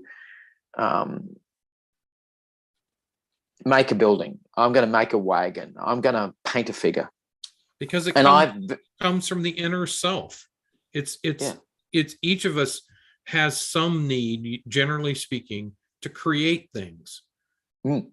Right? And it doesn't matter the medium. It doesn't matter the nature of the hobby, whatever it is. I think intrinsically, human beings have that need to create things. And to Ian's point, they're going to find a way to do it. So maybe for our hobby, one of the things that we need to do is encourage that. Mm-hmm. Yes. Mm-hmm. Yeah. Because don't be scared of scratch building. Don't be scared. Exactly. Have a go. At least try. Look, Jim, because I've been doing this a fair while, I get asked a lot. And, there's my big mate in Kansas City. He comes and we've had lots of lovely conversations about, I can't make this work. It's all right. And there's another guy who's always, talking to me. Oh, you just magic it up. And he says, mine look like sunburn victims. And it's like, but I'm not in the business of putting people down. I don't believe in that and I won't do it. Amen. Look, ask me questions. I will help you. If you want to paint a figure, not everybody does. And I understand that, but there's no secrets. These are colors I use. I've actually done magazine articles. I'm happy to do it. Some people don't like to share that because they're in business and that's their IP. And I respect that too. But my role in this world is, you want to know? I've got the skills. This is what you do. Now, can you do what I do? Not instantly. I've got the 10,000 hours up. And as a lot of people say, that's what it takes to be a tradesman. You've got to do your 10,000 hours. Mm-hmm. The old school of art, you work you become an apprentice, then you're a tradesman, then you're a journeyman, then you become an artisan. Well, I'm at the artisan level. It's not because I've put the hours in. I've painted the 30,000 figures, not because that's what I've done. And I also have the gift in that when I'm painting figures, it gives back to me because it's very quietening, it's very relaxing for me, and it stills me. It's my mindful time. I don't think, I just paint. Well, you mentioned the articles, and I know you've written articles, and I know you've done clinics. That must be part of your effort to try to share your talent. Yes. I want others to enjoy painting. I know that there's going to be some lady or guy, and I've actually seen it, where I've shown them how I paint, my method, my style, my way. And they've taken it, they're better than me. And, that's the highest compliment you can actually get as an artist, is somebody looks at how you do it and makes it their own and pushes it. There's going to be, I reckon in the next 10 years, there's going to be somebody who's 3 times better than me. I know. That's life, Yep. I don't care. Always faster gun in the West, Yeah, absolutely. Absolutely. At the moment, you guys are calling me, but I also know, because I'm in the figure world, and I live in 2 different camps. I watch, you saw some of my bigger figures. I see some guys and girls too, who do amazing work, mate. They just, Yep. their color tone, their contrast. You think that's a painting? No, it's a figure. Somebody's painted that. Yeah. But as what you're saying, I think what we need to keep in mind, and I think you've got it, Jim, and I respect you for it. We've got to give it on, and this is what this is about. Is what we've got, and Dan and the three of us were all talking to Dylan about what we're going to do next. What can we give more? And it's not just me; it's all of us, and that's what you're trying to grab onto. And you're gonna have some people. Oh no, I can't do that. And then you've got other people who they don't have the gift of gab as much as say guys like I do, and they find it hard to talk. They talk by building, and there's a few guys like that I know, but I really wish that you could video them. But they don't talk much; they just build. Yep, I understand. Well, we saw some of your figures a little bit earlier. Let's take a look at some more of them, because I think we've got plenty of photos here. Okay, this is the infamous Pelican Bridge that has over 15 pelicans. If you look up the top, there's pelican. See, you're talking about animals. I love to put animals on my layout. Mm-hmm. This diesel is. Now, these are my scratch-built figures. You can actually see a guy leaning out. That's one of my figures. There's a lady bathing. She's standing there. There's a boat that I built. I built that for a guy, and he refused to take it. So I gave him back his money. So I kept the boat, the aircraft. But this is my sense of humor. This is very special. This is a bridge my father built. It's actually a real bridge. Unfortunately, last year we had big floods, and it was washed away. But that's the Marucci River lift bridge, and it's a lovely. And this is an example of not my figure work, but my model work and my father's model work who influenced me. So that loco is my father's, but I've repainted it. But it's all my dad's modeling. The bridge is my dad's modeling, but it's been broken about 5 times, so I've repaired it about 10 times. Well, that's a beautiful scene. Next. Yes. Now this is all my work.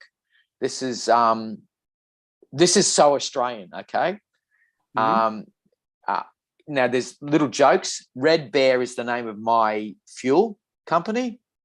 So everything that is carrying fuel or is a petrol station or anything is Red Bear. The little petrol thing is Red Bear. If you look on there's something. Yeah, I've got an animal on the roof. You can see the animal where just above there's a snake. That's a typical Ian. There's an outhouse there. This is a model. Unfortunately, Outback Models was an Australian firm that was producing lovely buildings, and unfortunately, they've closed business. But that's this absolutely beautiful little building. But if you see very closely, there's a pair of legs hanging underneath the FJ Holden, because there's another FJ Holden. But if you look closely behind the FJ Holden, there's a young lady, very, very short shorts and 2 hot rods, and she's about to drop the hanky, and they're about to take off and have a little drag race. In behind that, you don't see it, but there's actually, I love hot rods. I wish I could, I would have built real hot rods if I was capable. I tried. I can't do mechanics, but yeah. I really like that company, Outback Models. I was sorry to see them go out of business. I wrote an article about them about, I don't know, 2 years, 3 years, something like that ago. And I was really impressed with the people that were doing that and the designs that they had of their structures and so forth. And also being an Australian modeler, they're very Australian. That's an Australian building. I've actually, I remember walking into garages like that as a kid. Mm-hmm. Yeah. Yeah. The only thing, it's really creative stuff. I mean, you look at it and you say, oh, yeah, look at that. And you just start looking at the details instantly. Yeah. Unfortunately, I see the things I got wrong, like the crack in the cement. I see all my poor modeling, unfortunately. But I don't care. I'm building this because I'm enjoying it, and my grandson loves it, and I love it. And there's constant little fun things. You'll actually see that I add little tiny details, like there's mailbox, a post Yep. box.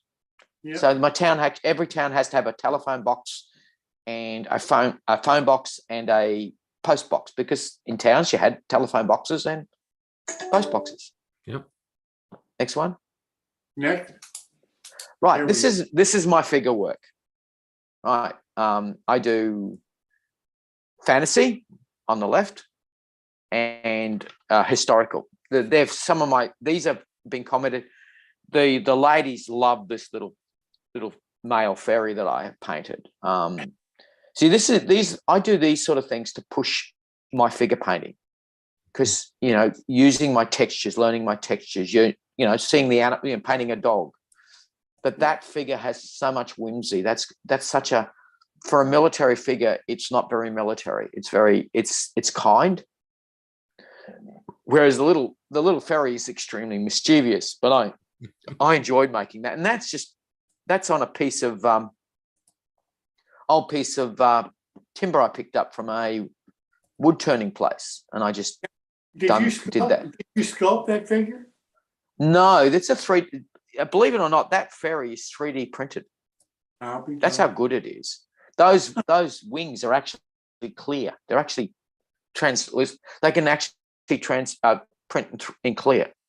Wow. This is my other skill. Is I love to paint figures. Now I actually have made my own figures. I don't think I've got a photo of any of those, because I sort of I keep them to myself. They're not always that good. But yeah, this is now that fairy. He's about 2 inches tall, and that man and dogs, they're about 1/10. But if you look very closely, if you look at his fingers, he's actually got the gunpowder residue on his fingers. Mm-hmm. Next. So, this is me being very creative. This is except for the figure on the front. This is done. That figure's produced by an Italian guy that I buy off. Gosh, I wish I knew his name. Oh, why is it not coming to me? I know him so well. Durgan Paintworks. He's an Italian, and he does absolutely beautiful figures. But the actual thing he's standing on is a ship. So he's got but it's lighting effects. See how I'm using lighting effects to give the lanterns getting reflects, and the little figure in front of it's scratch built, but it's a ship, and a rat is attacking the little. And what we're talking about, it's a story. This is about a story. There's something about to happen. He's looking, and out of the darkness comes an assassin, but he's not seeing him, and he's just about to be lit, and he's going to possibly get taken out. Yeah. So again, I love to tell stories with figures. Beautiful. Next. That pub, it was one of the first things I ever built. And it's lace work. My father helped me, but you can see that's foam core with cardboard buildings. I've named it. I painted all of the signs. I love to paint signs. All the sign work you'll see is actually all hand painted. I like to hand paint my signs. It's not right or wrong. A lot of people print theirs out, and I totally get that, but I get the joy out of hand painting, so I do it. There's no decals on any of my stuff. And remember, we were talking about my painting of barrels. You'll see all the tops of my barrels have got words and all that sort of thing. I scratch built that out of a piece of dowel. We scratch built that big barrel, and then we cast it up. So that's a lovely little scene. You'll see my figures behind, and there's a little story going on there. There's a whole lot of alcoholics, drunks coming out of the pub, because what you don't see to the right of them is a Salvation Army band, because they used to come and play for the pubs. That's very much their thing. But then my sense of humour is coming in just above the little train that I've made up. This is Ben's influence on me. I'm starting to make my own trains. There's orcs having a brawl. There's orcs drinking here, and around the corner they're having a brawl. And up right in the top corner, there's a troll with as a riot squad with the sheriff. Then they come to break up the fight. So there's lots of little stories, and they're very Australian. I love my Australian buildings, and even the little corner of that building that's on the corner, those lights actually work. They actually flash. I've actually made them flash. I've got to get a battery into them. But the little building on the left, it's actually an art gallery. It is actually an art gallery because in that is about 20 of my original paintings, and it's in the art gallery. So I've had fun doing that. And it's got all my little features and all that sort of thing. That is gorgeous. Just absolutely Yeah. beautiful. Yeah, I love the little 4-wheel guards van. That's actually really a real guards van that was on the Innisfail tramway, and this little dog box. It was only one. My father found it. It was in somebody's chook pen. It was somebody was using it as a chook pen in Brisbane.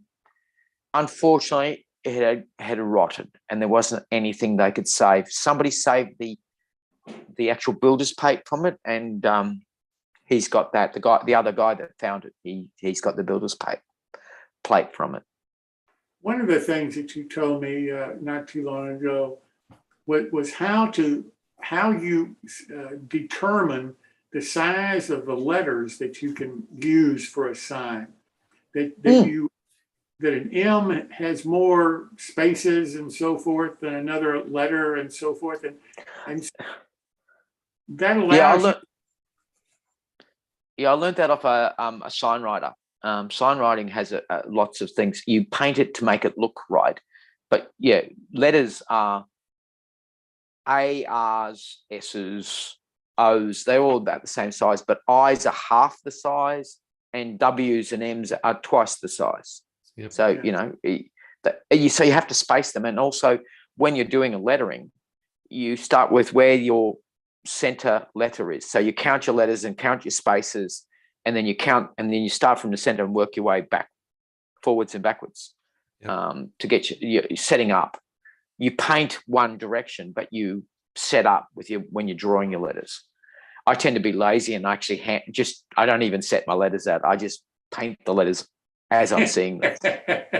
And then you'll see the little image. You'll see the little image CMT. That changed. That started as Craig Mountain Railroad. Craig Mountain is a place in the US on the Burlington Northern Route. It's actually a real place. My brother, when he was about 12, started to build a train layout because he liked Burlington Northern. My father then started to call the layout Craig Mountain. He then called his narrow gauge Craig Mountain.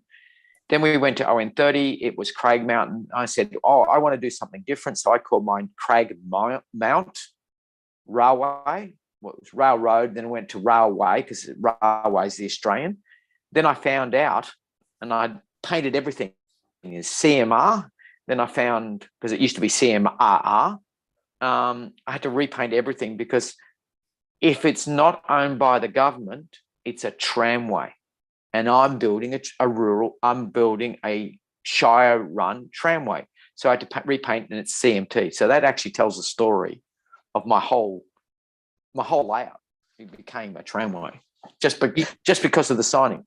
Ian, and all my, Go ahead. And I'll ask a question in a minute. Yeah. Also, if you look very closely, all my locos are numbered, but all my wagons are actually numbered after the style of Queensland. We have a certain codes mean certain wagons, like C is, you have open wagons, closed wagons, and I've been naming that. The only one is there's no rum wagons in the Queensland thing, so I had to change the numbers. But yeah, I actually let each of my, so that eventually when I'm doing running, I'll take a photograph and I'll move that wagon has to go to that siding, etc. Gotcha. Next photo. Well, one question before you go on. Oh, okay. Sorry. Yeah, I just wanted to ask Ian on that porch railing up on top. What did you use for that railing? That sort of ornate railing. That's really really nice. Ladies' lace. Okay. your wife will recognize that lace pattern. It's one of the, it was out of my mum's drawer. I raided it out of my mum's lace because my mother dished to do doll clothes because Yeah. my mother's So it's interesting. world. You used it to create that ornate railing. And I assume you just painted it to stiffen it up. Yeah. Yeah. And I use that type of stuff as curtains in my structures. Yeah. Yeah. Yeah. Cool. This is you've seen these figures.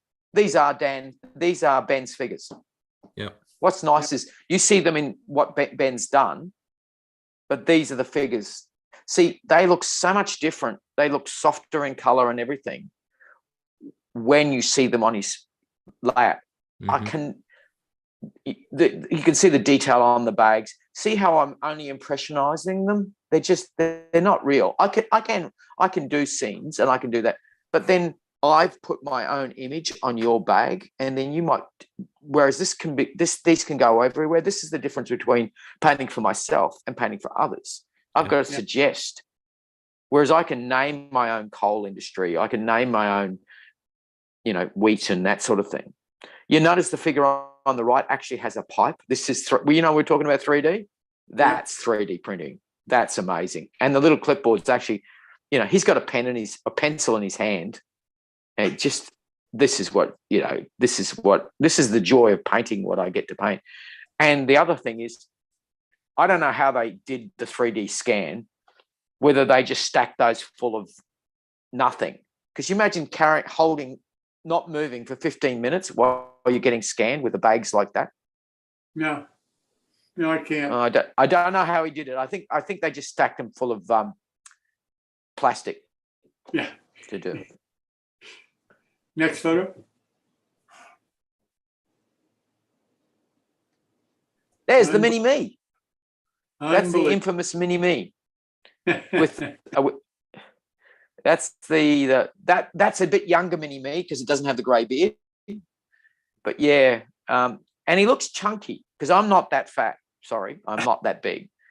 What it is I didn't have any clothes, and a little bit larger guy than me loaned me his boots and his overalls, and it's made me quite rotund because I'm sort of, it's given me a belly and everything. But I love it because I'm a little chunkier than I really am, which adds more character to the mini me. Yeah. I think that went. That's not my figure. I actually that went to somebody else, that one. But yeah, I love painting. I do love painting the mini me, and the other guys, those two are Andy Ian's. But this is where the weakness in Andy. See how the brim cracks, where they join, they'll snap, and that's the only problem with some of the 3D. You got to be really, really careful. But if you notice on the right wrist of the guy in beige, there's a watch on his hand. Mm-hmm. Yeah. Yeah. And that's quarter scale. I painted a silver watch with a black face. Unbelievable. Just unbelievable. The detail is magnificent. Next photo. This is me just showing off.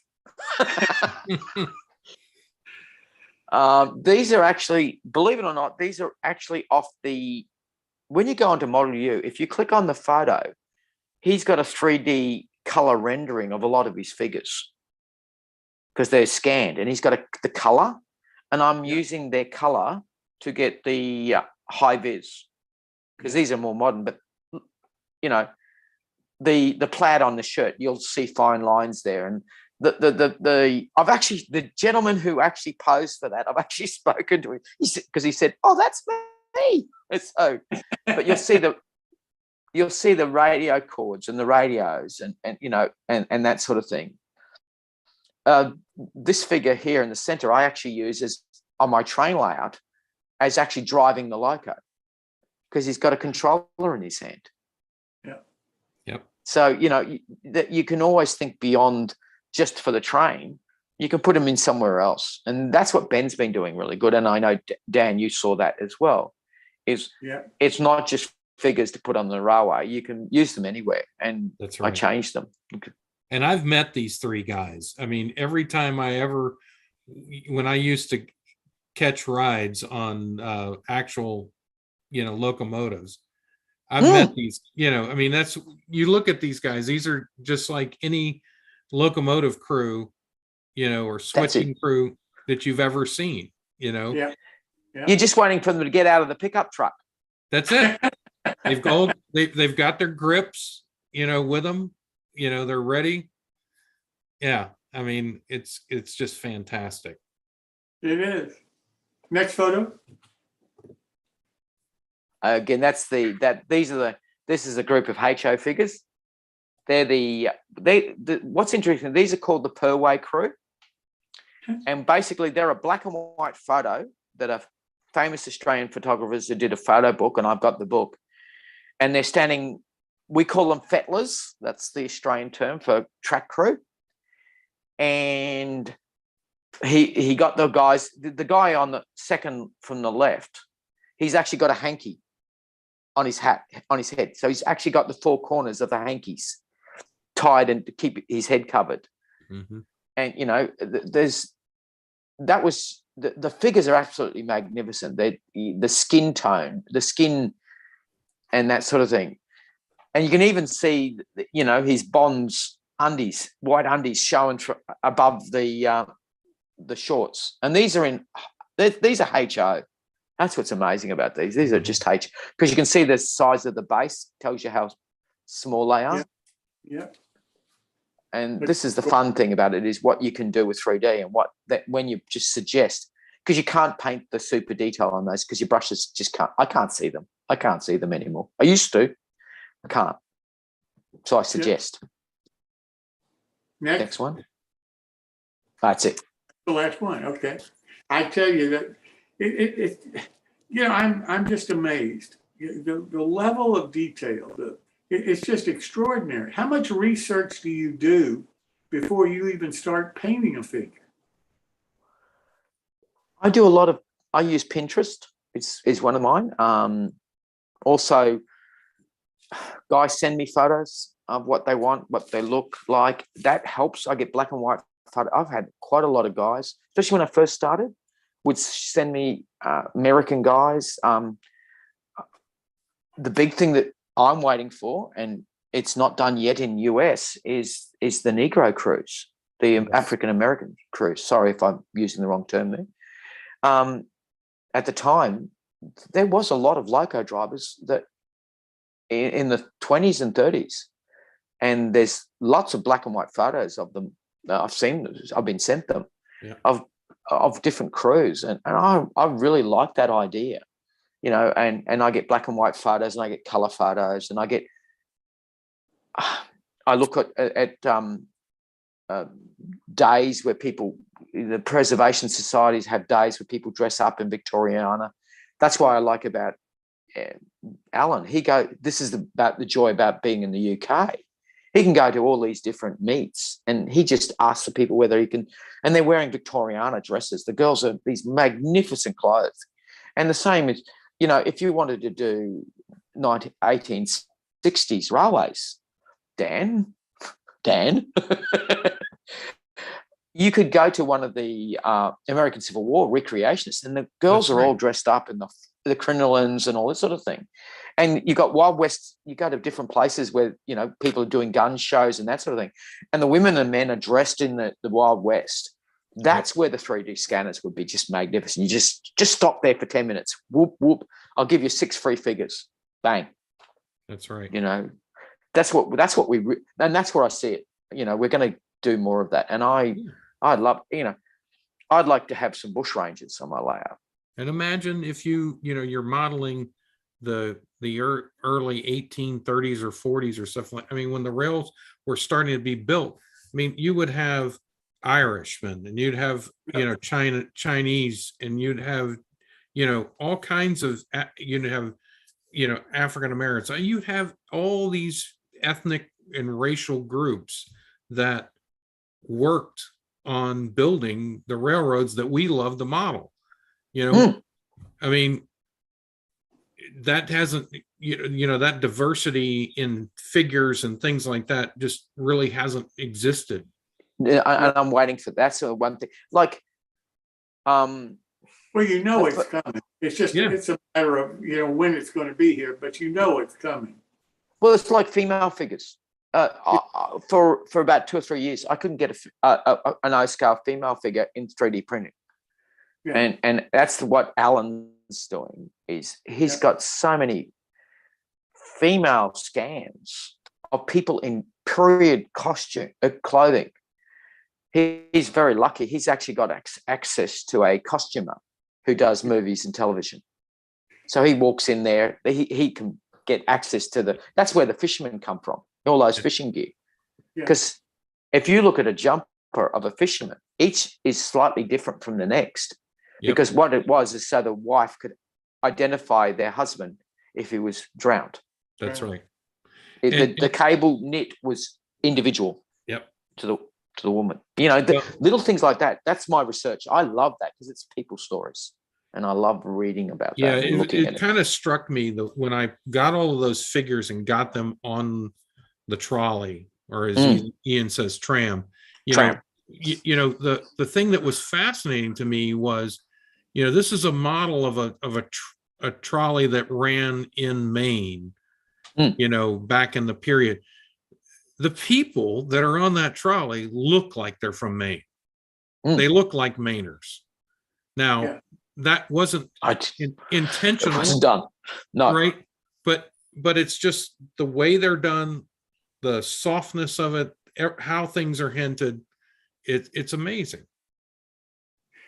Ian, if a lot of people would love to be able to paint beautiful figures, no question about it. What's the one tip you could give to a person that wants to improve their figure painting? Send them all to me. For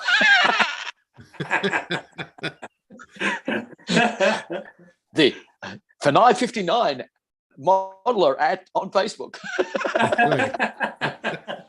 Okay. It's not my way. Look, basically the three things is preparation.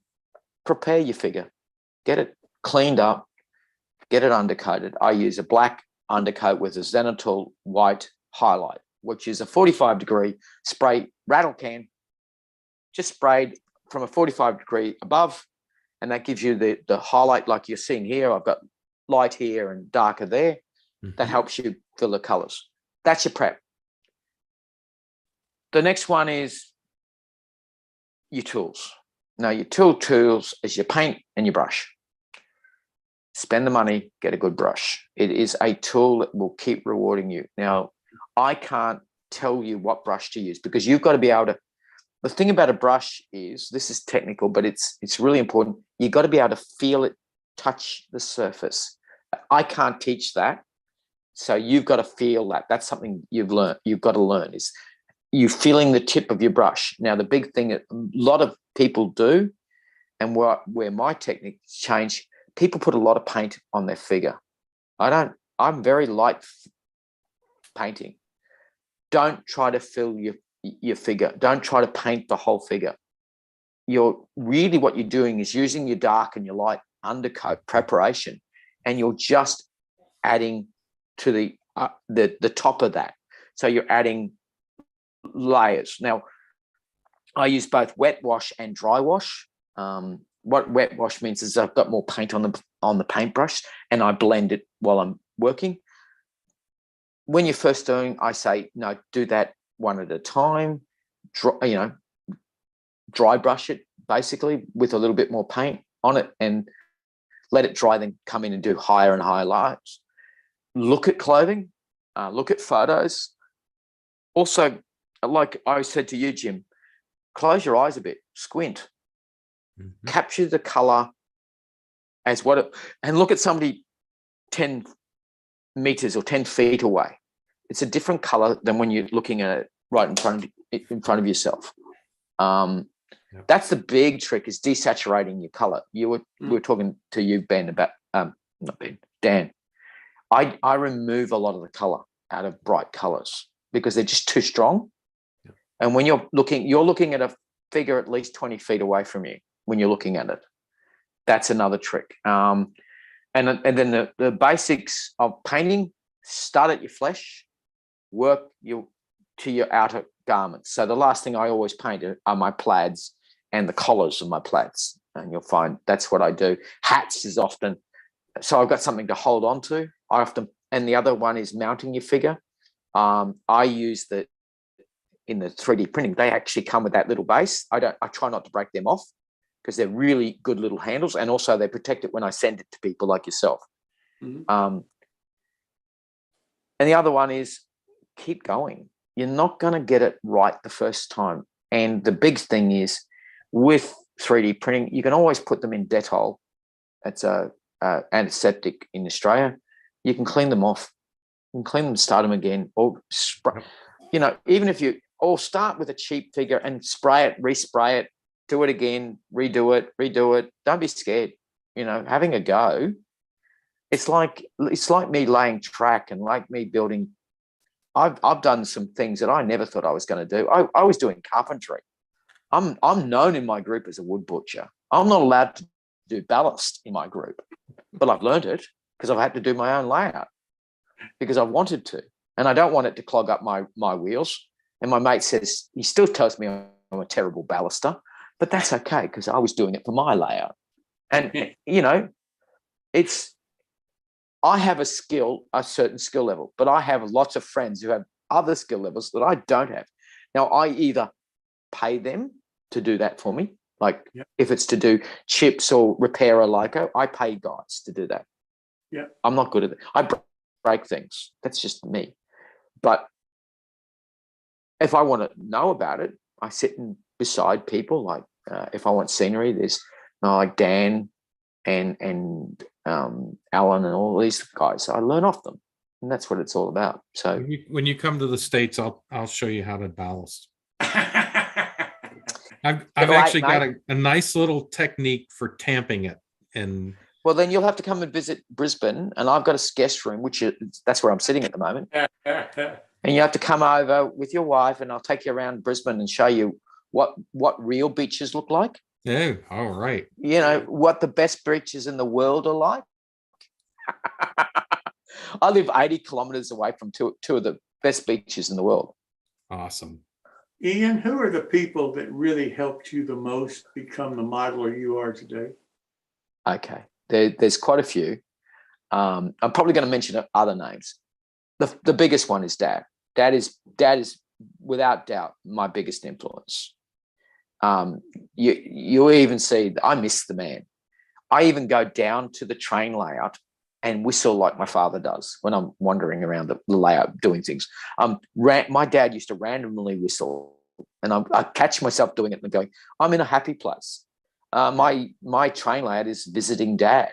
I call it that because there's over 30 pieces of Dad on my train layout. I've got 4 or 5. I've kept 4 of. I haven't sold all of his stuff off because I wanted others to have it. Some got given, some were sold because the money was given to my mother, because that's what I said to the guys that helped Mum. Yeah.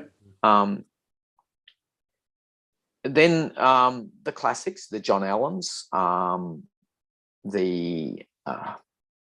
I go now. Payne Stewart from Narrow Gauge Gazette, big influences. Lane Stewart. Oh, the guy that just passed away. Oh, Alan Carroll. Alan was one, but no, the guy who did the articles. San Juan. Malcolm Furlow. Dave Friery. These guys were all doing Narrow Gauge. Alan Bunk, the guy who did Colorado and Southern, and did Larry Bunk. Is it Larry? He was in the Harry. Sorry, Harry. Yeah. Harry. That's it. Harry. Thank you, Harry Bunk. Yeah, these guys influenced me really big time. He did that series up the Clear Creek in Narrow Yeah. Gauge. Yeah, Mate, that was in my era. I was reading the Narrow Gauge Gazette in the 80s, and these guys were. One I haven't spoken about is a guy called Rick Richardson. He's a Victorian. He did a layout called Vulcanvale. He was really early in Australia in doing sound locos on ON30. I've actually seen his work. I didn't get to see his layout. He was still alive when I went to the second narrow gauge convention. I was actually introduced to him. He knew my father. This is where I was convenient knowing Dad, is that he knew people, the older guys. Like he's been to Bob Brown is a classic example. I was talking to you guys. I actually have a figure on Bob Brown's layout. That's a sort of so special to me. Dad had a figure that I painted for him, and it's a figure in an Australian tracksuit. It's proper Australia with Australia across the back, and he's carrying a video camera. Bob has him on the layout, and I know it's on the layout because I've got a YouTube clip of Bob introducing Tuolumne Forks. And there I am. There's my figure. I saw it was just a glimpse, and I went, "That's him. That's my thing. It's still there." So he actually put one of my figures. We talked about two guys that have heavily influenced me, Gary Beatty and Dave Meek, because of the sense of humor, the sense of fun that they have in the train layouts. We know these guys. These guys are setting what we should be doing. I mean, Gary's influenced me so much that he got two Rasta, you would have seen photos of my two Rastafarians that ended up going to the US, which will be exhibited next week, I hope, because he's doing the pickled parrot. And of course, Dave has a figure of mine. Last year, he's doing the live feed from Gary's Fiesta. And he looks at the camera and said, "If you're on this, I need this figure." And I actually was live feeding at the time. I was actually watching it and flicked it to him. And then that became a conversation between the two of us. Then there's the Australian modelers. Now, the first one that influenced me was, come on, Ian. Oh, his name's just gone again. Oh, he was part of Outback Models. I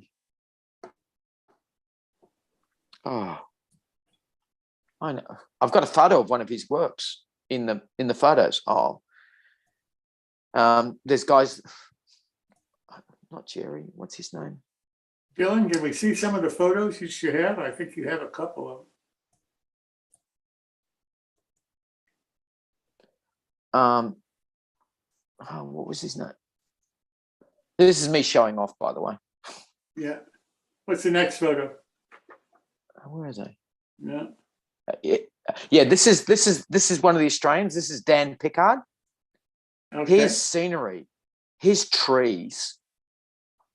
He uses, it's called Sedum Autumn Joy, is the bush that is a sort of a dried plant. It's a flowering plant, and he uses these trees that he makes and his scenery. Look at that. That's just amazing. He's one of the main guys who runs our narrow gauge convention. Basically, he saved the convention from just passing away. We just had the 15th. So, these guys are really, not only are they good modelers, but they're good blokes, and they're encouraging, this is a beautiful scratch built prototype model, all that sort of thing. But then there's the others. Next one. Next one. This one, he won best of show. Look at that tree. That's Dan Pickard. Look at that tree. That's 4 foot tall. Huh.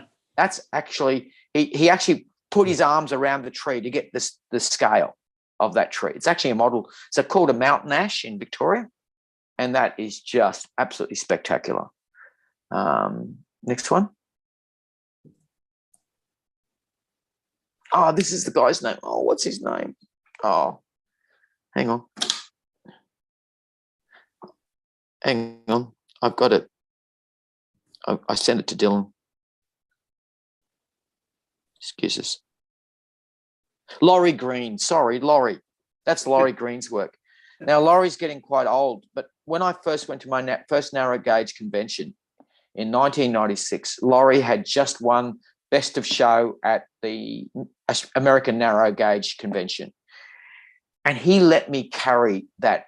It was a coach that had seen better days. It was a Colorado and Southern Coach, and it had canvas over it, and he'd done the canvas, and it had broken, the roof had broken, and it was just, Laurie's work has always influenced me, and he's a lovely, lovely man.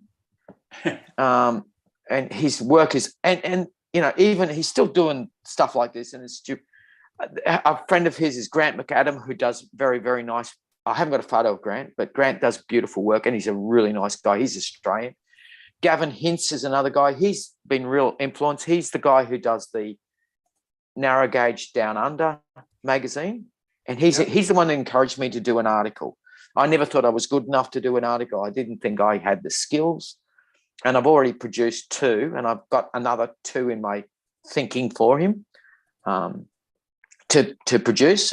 They're not figure. I've done my figures. I'm not doing any more of that. There's an article for that.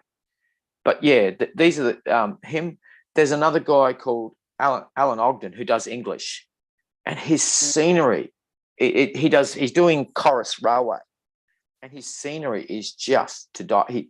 It's layers. He's he's onto me all the time. Him and Rod Hutchinson, more layers, deeper, thicker, make you under. Oh, look, it's like I've got a figure. One of the teachers who taught me, I went to classes to learn to paint figures, believe it or not, after I've been painting for 20 years. Yeah. And her biggest thing was contrast, not enough contrast. I actually dropped my contrast off because she puts too much. It's almost painting contrast rather than softer. I've deliberately not done the contrast as strong as she does because it's too strong, and it doesn't work when you're taking photos against models.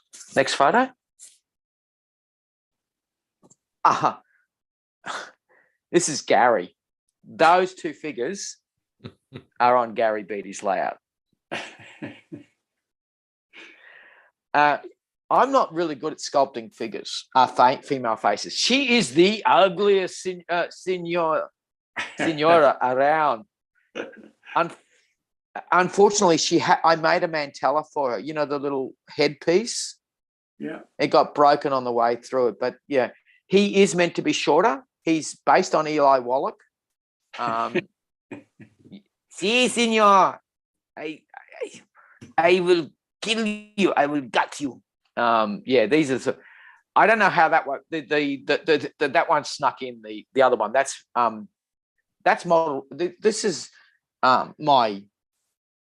I'm influenced by other painters too from the figure world, and I could bore you with hundreds. But Model Railroad, Gary Beattie, Dan. Just trying to think. I think that's about that I can think of. But let's be honest. People like Ben are encouraging me to put more. To photograph my crazy stories. That's why when I put the mad scene of the guys at the Model Railroad Club, I've now got model railroaders in my Model Railroad Club because I just had the building empty, and I put it, and believe it or not, on my Facebook page that I shared them to one of the Facebooks, I've had over 600 likes. I can't believe it. I'm becoming an influencer. Well, listen, I hate to do this, but we're almost through here. Yeah, I thought it was going to happen. And Dan, I'd like to give you an opportunity to say any last words that you may have or thoughts. I think my thoughts are simply that we are blessed to have Ian in our hobby. We're blessed that he is as giving as he is. I think he sets a fine example, not just as a figure painter, but as a human being that helps others learn more about our hobby and is willing to share it. I think that's critical that each of us do those things, yes, to further the hobby and to get more people involved. And look, Ian and I've talked about this, life is tough enough each and every day for a lot of people in this world. I really feel for the people who A, go through life without God, and B, go through life without a hobby. Mm. Because, my hobby, and I think Ian would echo this hobby has sustained me through some very difficult and dark times in my life, where I just needed some solace, as Ian was talking about earlier. You need that quiet time. You need that time to go be there, create, do things. And, we're blessed to have God-given talent and to have the ability to share it. And we really appreciate, Jim, your platform here Yes. to do that. Thanks, Jim. I mean, it really is important. Well, thank you so much for that. Well, Ian, it's that time. I'm going to give you the final word here. I thank my friends that I've formed through model railroads. I've got a group of friends that we call ourselves the cartel. We hang out with each other. We've built a train layout that's huge. It's 9 meters by 9 meters, but that's not the thing. We sit at barbecues, we talk, we have a beer together. I paint these figures. To me, it was a way of providing other people figures of a high quality to put and extend the hobby. I provide a service. Yes, I have to charge for it. I wish I could give it away for free. Pardon me. I can't. I need to make some money for it. But at the end of the day, it's all of us together. This is the first time I've had a live talk with Dan, and we're brothers. This is what this is what all of this is all about, is the fact that the internet, or with all its weaknesses and evils that's there, has allowed us to go worldwide. I have, I'm being pressured to go to the United States to talk to you guys. And I really want to. It's, let's be honest, it's a 13-hour flight. It's not easy on the old body. No, it isn't. But I want to do it. I want to travel. I've traveled, but I want to, I don't want to sightsee in the US. The US doesn't, there's places I want to see, but it's the people I want to come and visit and see. And it's the same as I want people to come to Australia and have a look at Australia. It's an amazing place. And we have got literally I can take you to the formation of a tramway that I'm modeling, and I have the wagons and everything for, that is 80 kilometers from my house. Literally, in model railroad, I have real narrow gauge, 100 kilometers to the west, 80 kilometers to the north. That's why I love this. And then you mix it with my craziness and ON30, and I love the black sheep. We are the black sheep. Yay. Yes. Go the black sheep. Ian, it's been my honor to be with you and your friends tonight. I can't thank you enough for taking the time to spend with us, and for all of your comments, and frankly, for everything that you have done and are doing for our great hobby. Thank you so very much. Thanks. God bless you. See you guys. Well, that's it for this evening show with Ian. I hope that you've enjoyed it. I thank you so much for joining us live on our New Tracks Modeling YouTube channel. I hope that you'll subscribe to the channel so that you'll get notifications of our future shows from your membership. And we really hope that you'll do that and not miss any of them. In addition, I hope that you'll go to our website, newtracksmodeling.com, and subscribe there, because you'll then be able to get the login links to all of our Wednesday evening shows at 7 p.m. Eastern Time on Zoom, and either join us live on Zoom or on join us live like you did tonight on our YouTube channel. So thank you so much again. I hope that you've enjoyed the show. I know I certainly have, and it's been a real honor to meet Ian and his friends. So until next time, happy modeling to you. Thank you.